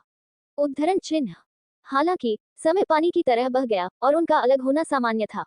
उस वर्ष जब तानजेन ने स्कूल छोड़ दिया और जीविकोपार्जन करना शुरू कर दिया, तो वानिंग भी अपने माता पिता के साथ शहर से बाहर चली गई और दोनों पक्षों के बीच संपर्क टूट गया। उद्धरण चिन्ह कुछ लोग जीवन भर एक दूसरे को कभी नहीं देख सकते हैं, जबकि कुछ लोग हजारों नदियों और पहाड़ों से अलग हो सकते हैं, लेकिन वे एक दिन फिर से मिलेंगे। उद्धरण चिन्ह हालांकि उनके बीच केवल यादें और शांति बची थी। उद्धरण चिन्ह एक साफ सुथरे कैफे में उन दोनों ने कॉफी पी और बातें की। उद्धरण चिन्ह एड्स बाय पब फ्यूचर तानजेन और हे वानिंग ने कई वर्षों से एक दूसरे को नहीं देखा था। वे जिन विषयों पर बात करते थे वे थे उनके पूर्व सहपाठी और शिक्षक, शहर का उत्थान और पतन, उनके संबंधित करियर और उनकी शादी। उद्धरण चिन्ह इस अवधि के दौरान उन्होंने वानिंग ने आईएसबीआई अलायंस में अध्ययन के अपने अनुभव के बारे में बात की। वह कभी कभी आईएसबीआई अलायंस के एक शहर का उल्लेख करती थी जहां कुछ साल पहले गृह युद्ध हुआ था। वहां सार्वजनिक सुरक्षा बहुत खराब थी और हथियारों का व्यापार बड़े पैमाने पर था। उद्धरण चिन्ह हे वानिंग के शब्दों ने तानजेन की रुचि को बढ़ा दिया। उसने कुछ और प्रश्न विस्तार से पूछे और फिर उसके मन में उस शहर जाने का विचार आया। उद्धरण चिन्ह अब जब उसने अपना शहर बना लिया है, तो ऐसा लगता है कि उसके पास विकास के लिए एक स्थिर आधार है। हालांकि चाहे वह ब्लैक रॉक सिटी हो या मरे हुए लोगों की दौड़, या यहाँ तक कि जंगल में घूमने वाले उच्च स्तरीय राक्षस, वे सभी खतरे थे जिन्होंने उसे असहज कर दिया था। उद्धरण चिन्ह ऐसी स्थिति में जहां शक्तिशाली दुश्मन उसे घेर रहे थे, तानजेन को आत्मरक्षा के लिए एक शक्तिशाली हथियार रखने की सबसे ज्यादा जरूरत थी। वानिंग द्वारा उल्लिखित शहर तानजेन को आग्नेयास्त्र प्रदान कर सकता था जिसकी उसे सबसे अधिक आवश्यकता थी। उद्धरण चिन्ह हे वानिंग के साथ संपर्क जानकारी का आदान प्रदान करने के बाद वे दोनों मुस्कुराए और अलविदा कहा और समय मिलने पर फिर से मिलने का वादा किया। उद्धरण चिन्ह फोन कॉल करने और आसपास पूछने के बाद तानजेन ने आईएसबीआई अलायंस के एक टूर ग्रुप के लिए साइन अप किया। वे जितनी जल्दी हो सके कल निकल सकते थे। चूंकि उन्होंने विदेश जाने का फैसला किया था, तानजेन को स्वाभाविक रूप से कुछ तैयारी करने की जरूरत थी। उद्धरण चिन्ह तानजेन को कोई आत्मरक्षा हथियार तैयार करने की आवश्यकता नहीं थी क्योंकि उसके भंडारण स्थान में कुछ हथियार थे। उसे केवल लेन देन के लिए कुछ नकदी तैयार करने की आवश्यकता थी। इस अध्याय का मूल स्वरूप नवंबर यूरो LSS 1N पर पाया जा सकता है। मूल खरीद योजना को तानजेन ने अस्थायी रूप से रोक दिया था क्योंकि वह विदेश जा रहा था। आईएसबीआई अलायंस से लौटने के बाद खरीदारी करने में देर नहीं होगी। उस दिन तानजेन प्रांतीय राजधानी की ओर चला गया। अपनी बहन से मिलने के बाद उसे रहने के लिए एक होटल मिला। अगली सुबह तानजेन ने ट्रैवल एजेंसी का पीछा किया और सीमा तक एक टूर बस ली। जब शाम होने वाली थी, तो वह पहले ही बर्फ भालू गठबंधन के क्षेत्र में कदम रख चुका था। उद्धरण चिन्ह तानजेन ने भ्रमण समूह का अनुसरण किया और सड़कों पर चले। जब वह विदेशी वातावरण का आनंद ले रहा था, तो वह ये भी सोच रहा था कि अपनी मंजिल तक कैसे पहुंचा जाए। इस देश की भाषा में महारत हासिल किए बिना इस देश में अकेले कार्य करना असंभव था। उद्धरण चिन्ह यह अफसोस की बात है कि तानजेन ने अपनी मातृभाषा के अलावा कभी भी औपचारिक रूप से कोई अन्य भाषा नहीं सीखी। उद्धरण चिन्ह हालांकि तान जेन के लिए इस तरह की चीज मुश्किल नहीं थी, क्योंकि एक एप्लीकेशन था जो एप्लीकेशन स्टोर के मनोरंजन विकल्पों में उसकी वर्तमान समस्या को हल कर सकता था। उद्धरण चिन्ह। सार्वभौमिक भाषा अनुवादक, सभी भाषाओं का एक साथ अनुवाद करने में सक्षम और एक साथ संचार के लिए उपयोगकर्ता की भाषा का स्वचालित रूप से अनुवाद करने में सक्षम। डाउनलोड लागत 2000 सोने के सिक्के। Closing square bracket. कुछ अनुप्रयोगों के लिए जिनकी लागत सैकड़ों हजारों डॉलर थी, सार्वभौमिक भाषा अनुवादक की कीमत बहुत अधिक नहीं थी। उद्धरण चिन्ह। शेष सोने के सिक्के पर्याप्त थे। टैन जेन को एप्लीकेशन मिलने के बाद उसने इसे डाउनलोड और इंस्टॉल करना चुना। चुपचाप अपनी जरूरत की भाषा चुनने के बाद तान जेन ने आईएसबीआई अलायंस के एक नागरिक की ओर देखा जो पास से गुजर रहा था और उसका अभिवादन किया। उद्धरण चिन्ह। Ads by pub future. नमस्ते। उद्धरण चिन्ह। उसके कानों में एक अतुलनीय मानक आईएसबीआई अलायंस भाषा सुनाई दी। उनके शब्द स्पष्ट थे और उनका उच्चारण उत्तम था। यदि कोई उसकी शक्ल सूरत को नहीं देखता, तो दूसरा पक्ष निश्चित रूप से सोचता कि तान जेन आईएसबीआई अलायंस का मूल निवासी था। उद्धरण चिन्ह। आईएसबीआई अलायंस के युवक ने तान जेन को आश्चर्य से देखा। हेलो का उत्तर देने के बाद वह आगे बढ़ता रहा। उद्धरण चिन्ह। ये देखते हुए कि अनुवादक का प्रभाव बहुत आदर्श था, तान जेन ने भी आराम किया और आईएसबीआई अलायंस के विभिन्न दर्शनीय स्थलों के आसपास भ्रमण समूह का अनुसरण करना शुरू कर दिया। जब वह अपनी पसंद का सामान देखता तो 2 खरीद लेता और साथ ले आता। उद्धरण चिन्ह। रात में होटल में रुकने के बाद तान जेन चुपचाप कमरे से बाहर निकल गई। अगर टूर ग्रुप उसे अगले दिन नहीं ढूंढ सका तो क्या करना चाहिए, तान जेन ने ज्यादा परवाह नहीं की। उद्धरण चिन्ह। गंतव्य तक यातायात मार्ग की जांच करने के बाद तान जेन को सड़क पर एक अच्छी दिखने वाली कार मिली और उसने ऑल पर्पज इलेक्ट्रॉनिक किट शुरू की, जिसे डाउनलोड करने के बाद से उसने उपयोग नहीं किया था। उद्धरण चिन्ह। इस इलेक्ट्रॉनिक किट में कई व्यवहारिक कार्य थे, जिनमें से एक इलेक्ट्रॉनिक कार लॉक को तुरंत तोड़ना था। इस काली तकनीक के सामने कार का इलेक्ट्रॉनिक लॉक कितना भी उन्नत क्यों न हो, वह 1 सेकंड से अधिक नहीं टिकेगा। उद्धरण चिन्ह। जब तक तान जेन की इच्छा थी, वह किसी भी कार को तेज गति से चलने पर कंप्यूटर से तुरंत बंद कर सकता था। इसके अलावा वह कई अप्रत्याशित दुर्घटनाएं भी कर सकता है। उद्धरण चिन्ह। जैसे ही एप्लीकेशन शुरू हुआ, टैन जेन के सामने वाली कार तुरंत अनलॉक हो गई और टैन जेन जल्दी से अंदर आ गई। यह एक कार थी जिसमें स्मार्ट कुंजी सिस्टम लगा हुआ था। जेन टैन द्वारा इसे क्रैक करने के बाद वह कार की चाबी का उपयोग किए बिना कार शुरू कर सकता था। उद्धरण चिन्ह। इलेक्ट्रॉनिक किट के माध्यम से इंटरनेट से जुड़ने और वह गंतव्य चुनने के बाद जहां वह जा रहा था, तान जेन की आंखों के सामने सबसे अच्छा ड्राइविंग मार्ग दिखाई दिया। उसने कार धीरे धीरे चलाई और जल्द ही शहर से बाहर चला गया। उद्धरण चिन्ह। जैसे ही वह आईएसबीआई अलायंस के राजमार्ग पर सर पर दौड़ा, तान जेन ने हथियारों के सौदे से संबंधित विभिन्न जानकारी के बारे में पूछताछ करने के लिए अपने इलेक्ट्रॉनिक टूल बैग के साथ नेटवर्क को हैक करते हुए रास्ते में विदेशी दृश्यों की प्रशंसा की। उद्धरण चिन्ह। तान जेन के चयन के बाद उन्होंने अंततः इवानोव नामक एक भूमिगत हथियार डीलर को चुना। उद्धरण चिन्ह। लक्ष्य का चयन करने के बाद तान जेन ने एक बार फिर इंटरनेट के माध्यम से जांच की। इस अवधि के दौरान उसने आईएसबीआई फेडरेशन की खुफिया एजेंसी को भी हैक कर लिया और आखिरकार उसे वह जानकारी मिल गई जो वह चाहता था। इवानोव नाम का भूमिगत हथियार डीलर वर्तमान में उस शहर के पास स्थित था जहां तान जेन जाने की योजना बना रहा था। उद्धरण चिन्ह। जब तान जेन अंततः अपने गंतव्य पर पहुंचा तो अगले दिन की सुबह हो चुकी थी। उद्धरण चिन्ह। ये शहर आईएसबीआई अलायंस के उत्तर में पहाड़ी क्षेत्र में स्थित है। एक बार युद्ध से तबाह हो गया था। कुछ जगहों पर दुखद युद्ध के निशान भी देखे जा सकते हैं। उद्धरण चिन्ह। अब यह क्षेत्र भूमिगत हथियार डीलरों के लिए स्वर्ग बन गया था। यहाँ बड़ी संख्या में युद्ध के बाद बचे हथियार और दूसरे देशों के हथियार खरीदे जा सकते थे। उद्धरण चिन्ह। हालांकि बहुत से लोग जानते थे कि यह जगह आग्नेयास्त्रों से भरी हुई थी, अगर आपने सोचा कि आप सड़कों पर जो चाहें आसानी से खरीद सकते हैं, तो आप गंभीर रूप से गलत हैं। उद्धरण चिन्ह।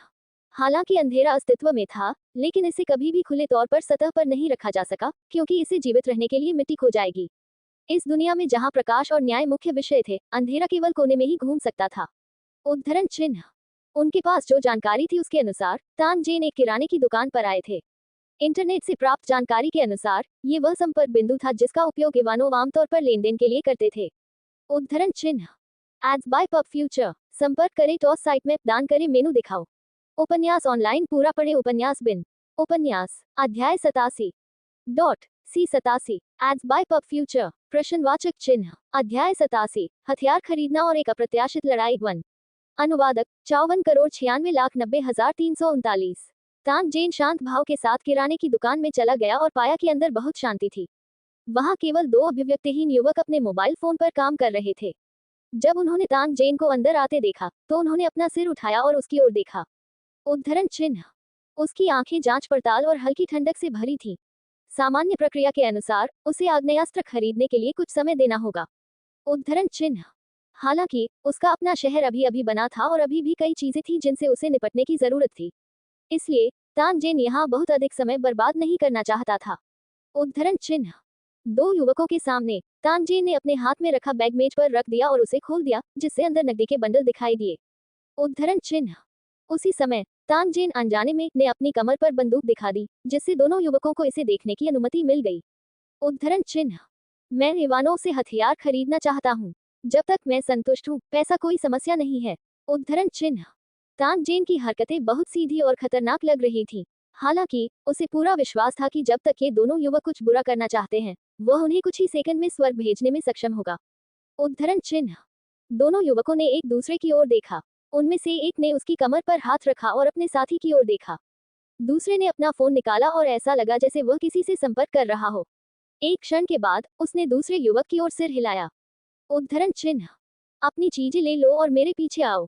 इस अध्याय का मूल स्वरूप नवंबर यूरो LSS 1N पर पाया जा सकता है। कॉल करने वाले युवक ने जेन तान से कहा, फिर पहले दरवाजे से बाहर चला गया।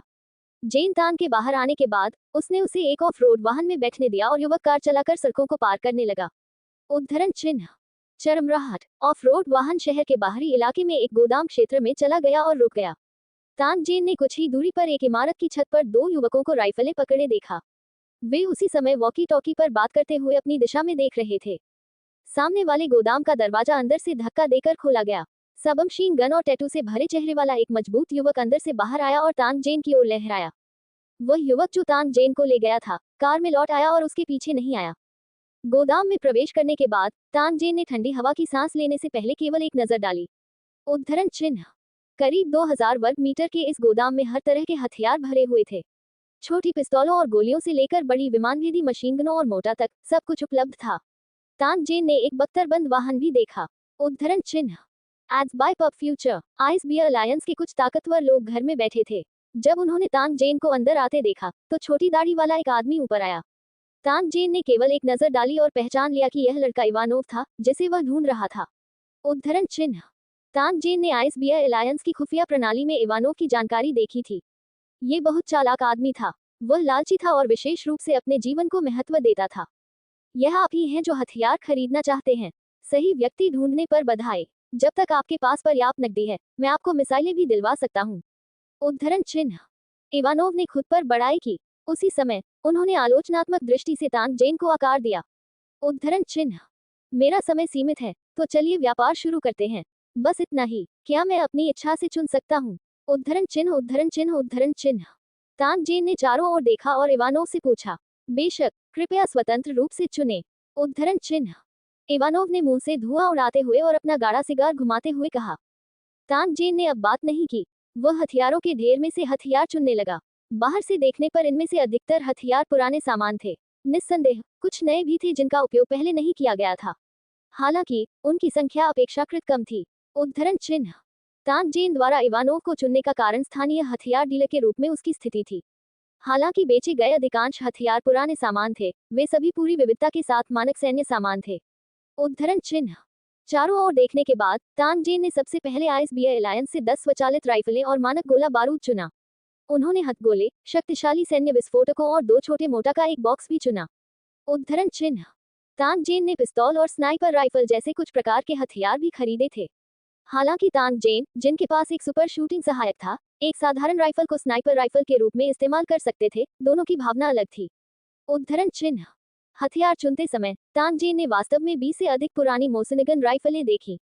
उनका निरीक्षण करने के बाद उन्होंने पाया कि ये पुरानी बंदूकें अच्छी तरह से बनाए रखी गई थी और इन्हें युद्धक भंडार होना चाहिए जिनका उपयोग शुरुआती वर्षों में नहीं किया गया था। उद्धरण चिन्ह। इन हथियारों को देखने के बाद तानजेन ने तुरंत उन्हें ताइसेंग और अन्य लोगों के उपयोग के लिए खरीदने का फैसला किया। उद्धरण चिन्ह।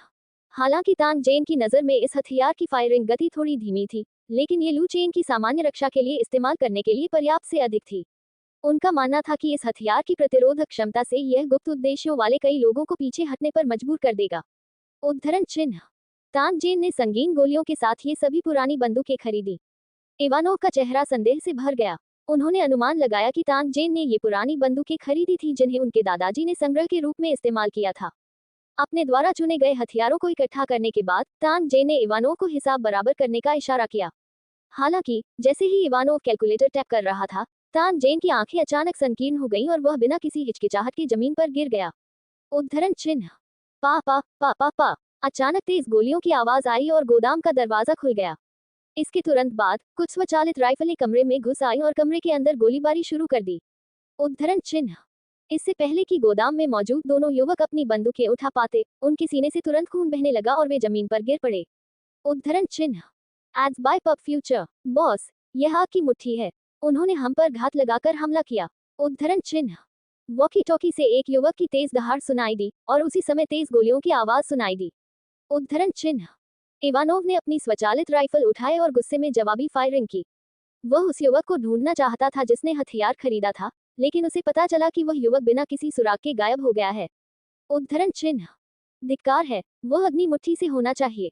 उद्धरण चिन्ह इवानोव ने जमकर गालियां दी और जवाबी फायरिंग जारी रखी, लेकिन उसने ध्यान नहीं दिया कि उसके गोदाम में हथियार धीरे धीरे कम हो रहे थे।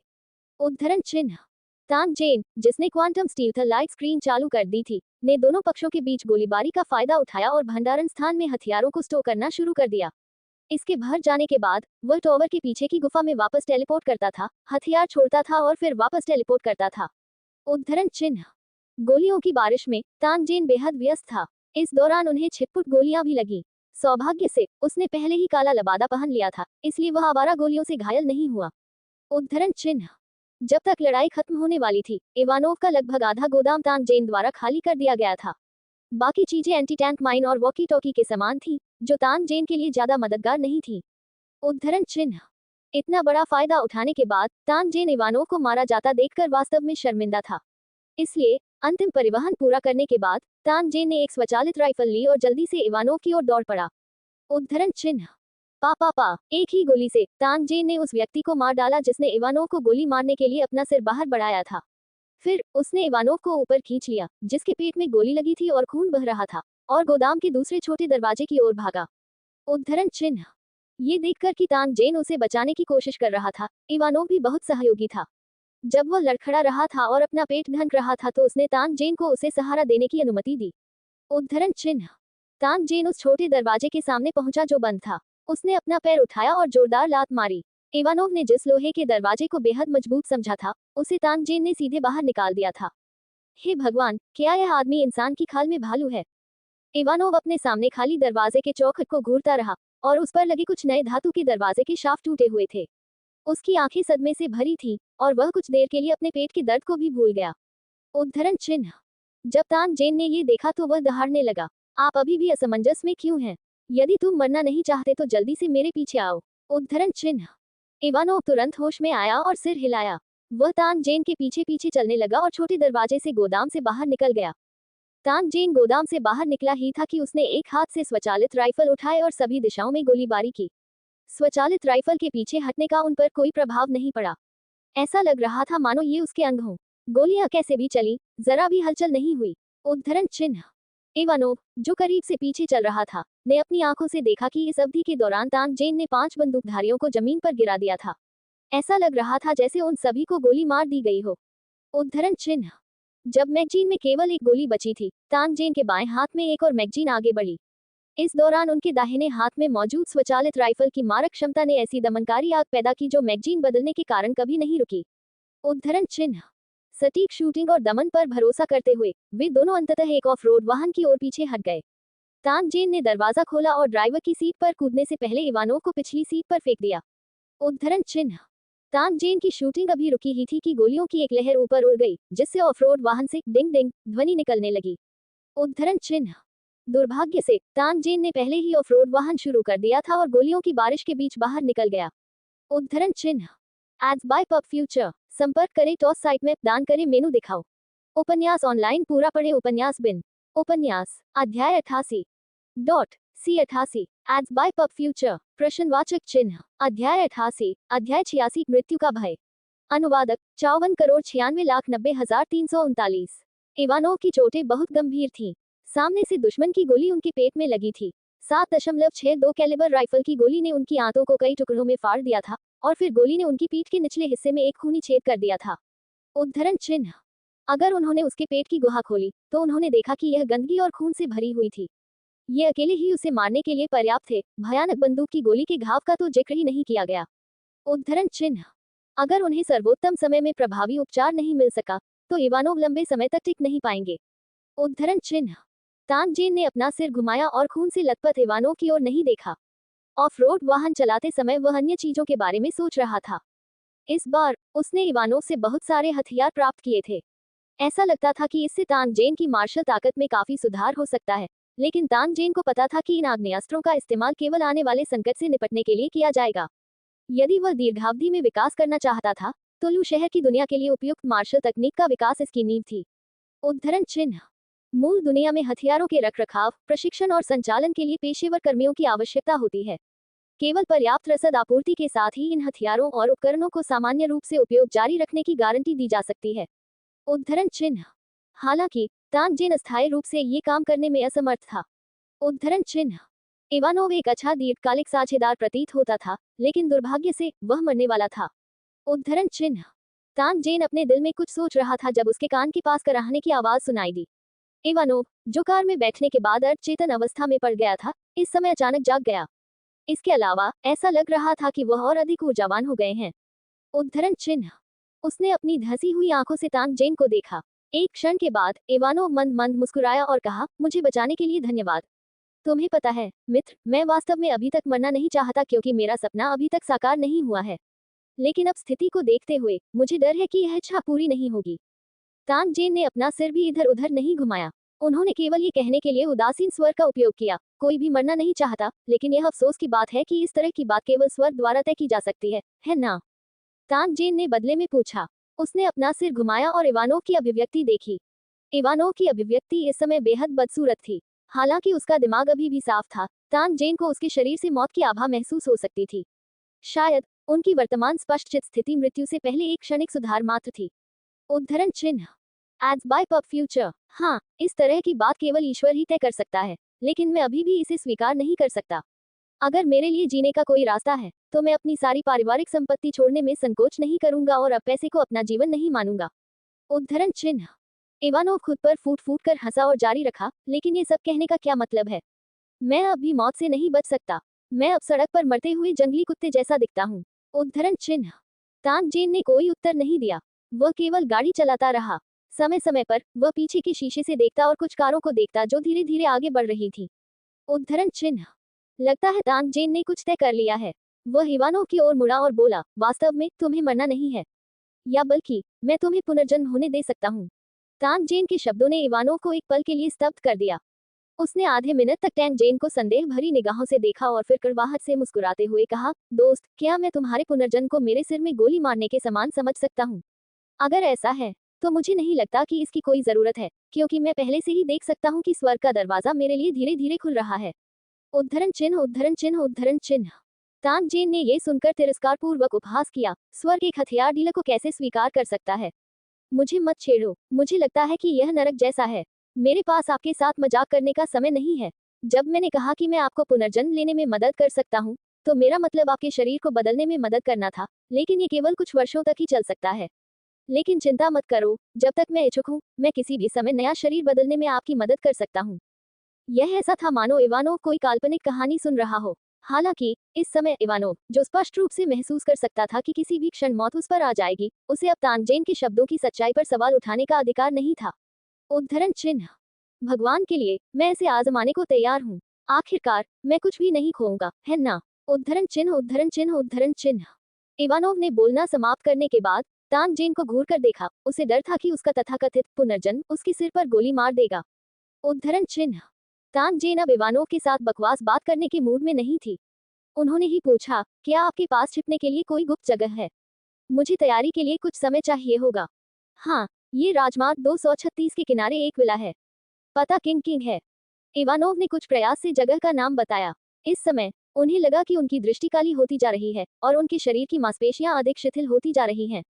उद्धरण चिन्ह। अब तुम मर सकते हो। तानजेन ने अपनी पिस्तौल उठाए और अपना सिर घुमाए बिना इवानोव के सिर पर तान दी। इवानोव की आश्वस्त आंखों के नीचे उसने बिना किसी हिचकिचाहट के ट्रिगर खींच लिया। उद्धरण चिन्ह।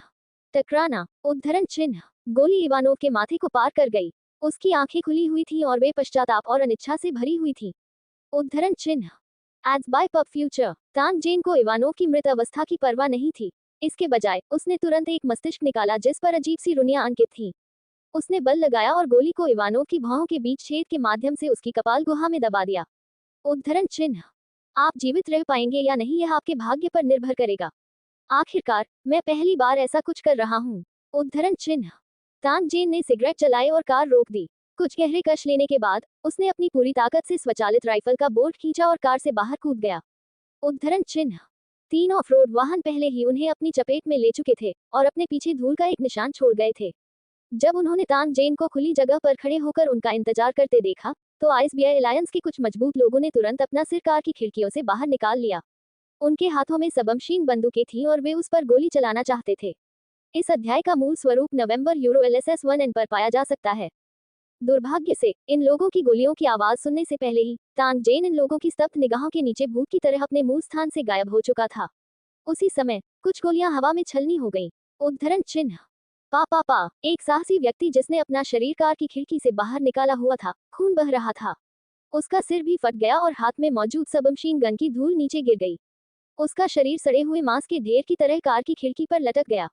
उद्धरण चिन्ह बंदूकधारी को मारने के बाद तांग जेन का शव एक ऑफ रोड वाहन के पास से गुजरा। जैसे ही उसने बैंगनी इलेक्ट्रिक शॉट तलवार निकाली उसके हाथ में एक बैंगनी रोशनी चमक उठी। उद्धरण चिन्ह श्वा श्वा श्वा एक कमजोर लेकिन तीखी आवाज आई। तांग जेन के पास से गुजरने वाला ऑफ रोड वाहन वास्तव में 10 मीटर से अधिक चलने के बाद रुक गया था। इंजन भी खराब हो गया था। प्लॉप उद्धरण चिन्ह दूसरे साहसी आदमी ने जिसने अपना शरीर खिड़की से बाहर निकाला हुआ था, उसकी आंखों में एक विस्मयकारी भाव था। फिर उसका ऊपरी शरीर कार के दरवाजे के साथ जमीन पर गिर गया जो बैंगनी बिजली से आधा कट गया था। उसने जो देखा वह खून और टूटी हुई आंतों का एक टुकड़ा था। उद्धरण चिन्ह उसके शरीर का केवल आधा हिस्सा बचा होने के कारण वह अभी भी संघर्ष कर रहा था, लेकिन वह कमजोर होता जा रहा था। अंत में वह धूल से ढके आंतरिक अंगों के ढेर के साथ मर गया। उद्धरण चिन्ह ऑफ रोड वाहन का चालक भी बैंगनी बिजली की चपेट में आने से नहीं बच सका। उसका हाथ घाव पर इस तरह दबा हुआ था मानो वह खून को छींकने से रोकना चाहता हो, लेकिन कोई फायदा नहीं हुआ। देखते ही देखते ड्राइवर की सीट खून से लथपथ हो गई। उद्धरण चिन्ह ऑफ रोड वाहन में सवार अन्य 2 बंदूकधारी जो बैंगनी इलेक्ट्रिक ब्लेड से घायल नहीं हुए थे, अपने सामने का दृश्य देखकर स्तब्ध रह गए। उन्होंने अपने हाथों में हथियार उठाए और तांग जेन पर तुरंत गोली नहीं चलाई। उद्धरण चिन्ह तांग जेन ने 2 युवा दिखने वाले बंदूकधारियों को आकार दिया और उसके मुंह के कोने पर एक संतुष्ट मुस्कान दिखाई दी। उसने धीरे से अपने हाथ ऊपर उठाए और तुरंत उसके हाथ में पिस्तौल आ गई। बैंग बैंग उद्धरण चिन्ह 2 गोलियों के बाद दोनों निशानेबाजों को एक ही समय में उनकी भौहों के बीच में गोली लगी और वे गिरने वाले थे। उद्धरण चिन्ह टैंग जेन ने पलकें भी नहीं झपकाईं और उसने 2 और दिमाग बाहर फेंक दिए। वे दोनों बंदूकधारी की भौहों के बीच गोली के छेद से होते हुए उसकी कपाल गुहा में घुस गईं। वे केवल तभी रुके जब वे पीनियल ग्रंथि के करीब थे। खून से सना हुआ मस्तिष्क कपाल गुहा में हल्की सी चमक रहा था और उस पर उकेरे गए रंग जीवित प्रतीत हो रहे थे। उसी समय दोनों बंदूकधारियों के शरीर में आत्मा नाम की कोई चीज धीरे धीरे मस्तिष्क द्वारा अवशोषित हो रही थी। उद्धरण चिन्ह एड्स बाय पब फ्यूचर संपर्क करें टॉस साइट में दान करें मेनू दिखाओ। उपन्यास को पूरा ऑनलाइन पढ़े उपन्यास बिन उपन्यास अध्याय 90.C90 ads by pub future प्रश्नवाचक चिन्ह अध्याय 90 क्या आप अंधे हैं। अनुवादक 54,96,90,339। कियान लोंग और ताई सेंग अभी भी हार मानने को तैयार नहीं थे और देखने के लिए टीले की ओर भागे, लेकिन वे जल्द ही अपने चेहरे पर कब्ज के भाव के साथ बिना कुछ कहे वापस लौट आए। उद्धरण चिन्ह तांग जेन को अभी भी बहुत कुछ करना था और उसके पास इन 2 लोगों के साथ बकवास बात करने का समय नहीं था। उन्होंने कियान लोंग को सूची में मौजूद वस्तुओं के बारे में बताया और उनसे 2 दिनों के भीतर उन्हें इकट्ठा करने की पूरी कोशिश करने को कहा। उसके बाद तांग जेन गुफा में लौट आया और इवानोव परिवार के घर के तहखाने में टेलीपोर्ट किया।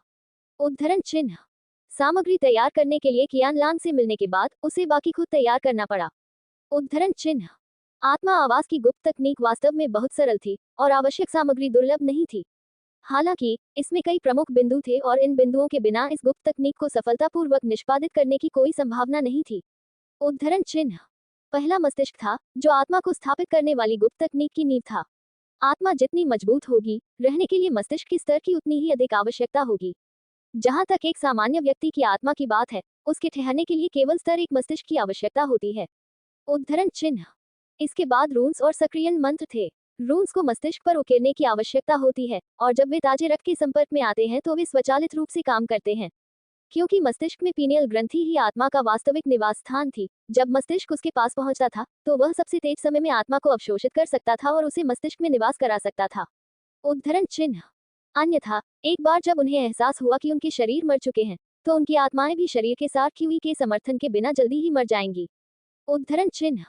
सक्रियण मंत्र को मस्तिष्क के केंद्र में रखा गया था और इसे नक्काशीदार रूनों के साथ जप किया गया था।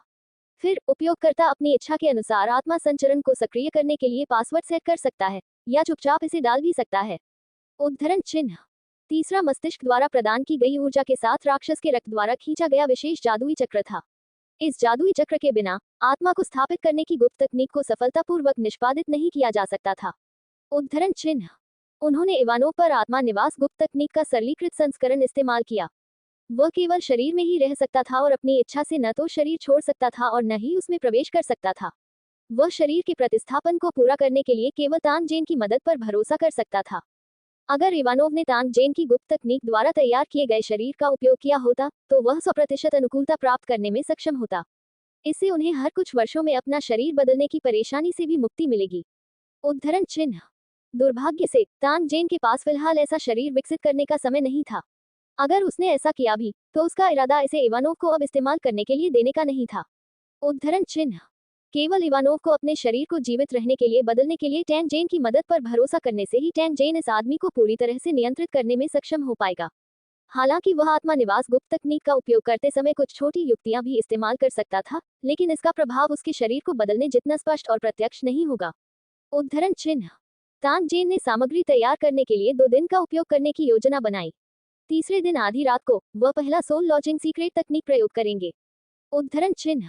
As by pub future. Ivanov परिवार के घर से बाहर निकलने के बाद तानजेन शहरी क्षेत्र की ओर चला गया।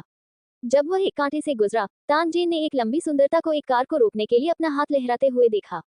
उद्धरण चिन्ह। उसकी उपस्थिति को देखते हुए ये सुंदरता आईएसबीआई अलायंस की एक विशिष्ट सदस्य नहीं थी। इसके बजाय वह मिश्रित रक्त की लग रही थी। उसका फिगर सुडौल था और उसकी त्वचा बिना किसी रंग के धब्बे के बर्फ सफेद थी। उसकी ऊंचाई लगभग तानजेन के समान थी। उसने हल्के भूरे रंग का स्वेटर और जीन्स पहनी थी और उसके लंबे पैर बेहद सीधे थे। उद्धरण चिन्ह। विशेष रूप से उसका सुंदर चेहरा, जो बहुत नाजुक और साफ था, जिससे लोगों को सहज महसूस होता था। उद्धरण चिन्ह। तानजेन के आईएसबीआई अलायंस में आने के बाद ये पहली बार था जब उसने कोई सुंदरता देखी थी जो उसके स्वाद के अनुकूल थी। इसके अलावा आसपास बहुत कम लोग थे। वह भी कुछ पूछने के लिए किसी को ढूंढना चाहता था, इसलिए उसने धीरे से कार रोक दी। उद्धरण चिन्ह। तानजेन को कार रोकते देखने के बाद लड़की मुस्कुराई और कार का दरवाजा खोला, जिसके बाद वह अंदर बैठ गई। उद्धरण चिन्ह। तानजेन को लगा कि लड़की के लंबे सुनहरे बालों में हल्की सी खुशबू आ रही है। वहीं इस लड़की के शरीर से भीनी भीनी खुशबू आ रही थी। तानजेन ने सुना कि आईएसबीआई अलायंस के लोगों के शरीर से तेज गंध आती है, लेकिन इस लड़की की गंध से लोगों को मादक और आवेगपूर्ण एहसास हुआ। उद्धरण चिन्ह। धन्यवाद महोदय, मुझे आश्चर्य है कि क्या आप इस सड़क पर तेज गाड़ी चला सकते हैं। लड़की ने अपना हाथ बढ़ाया और एक रास्ते की ओर इशारा किया। उसके बाद उसने तानजेन की ओर देखा और आगे कहा, मुझे पता है कि मेरा अनुरोध अनुचित हो सकता है, लेकिन मुझे वास्तव में कुछ जरूरी काम करना है। इसके अलावा यहाँ कोई अन्य कार नहीं है, इसलिए मुझे एक कदम उठाना होगा।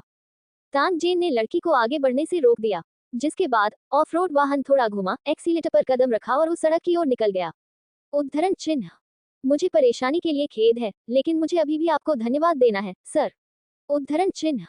जब लड़की ने देखा कि ऑफ रोड वाहन की गति तेज और तेज होती जा रही है, तो उसके चेहरे पर चिंतित अभिव्यक्ति बहुत कम हो गई और उसने तानजेन को बार बार धन्यवाद दिया।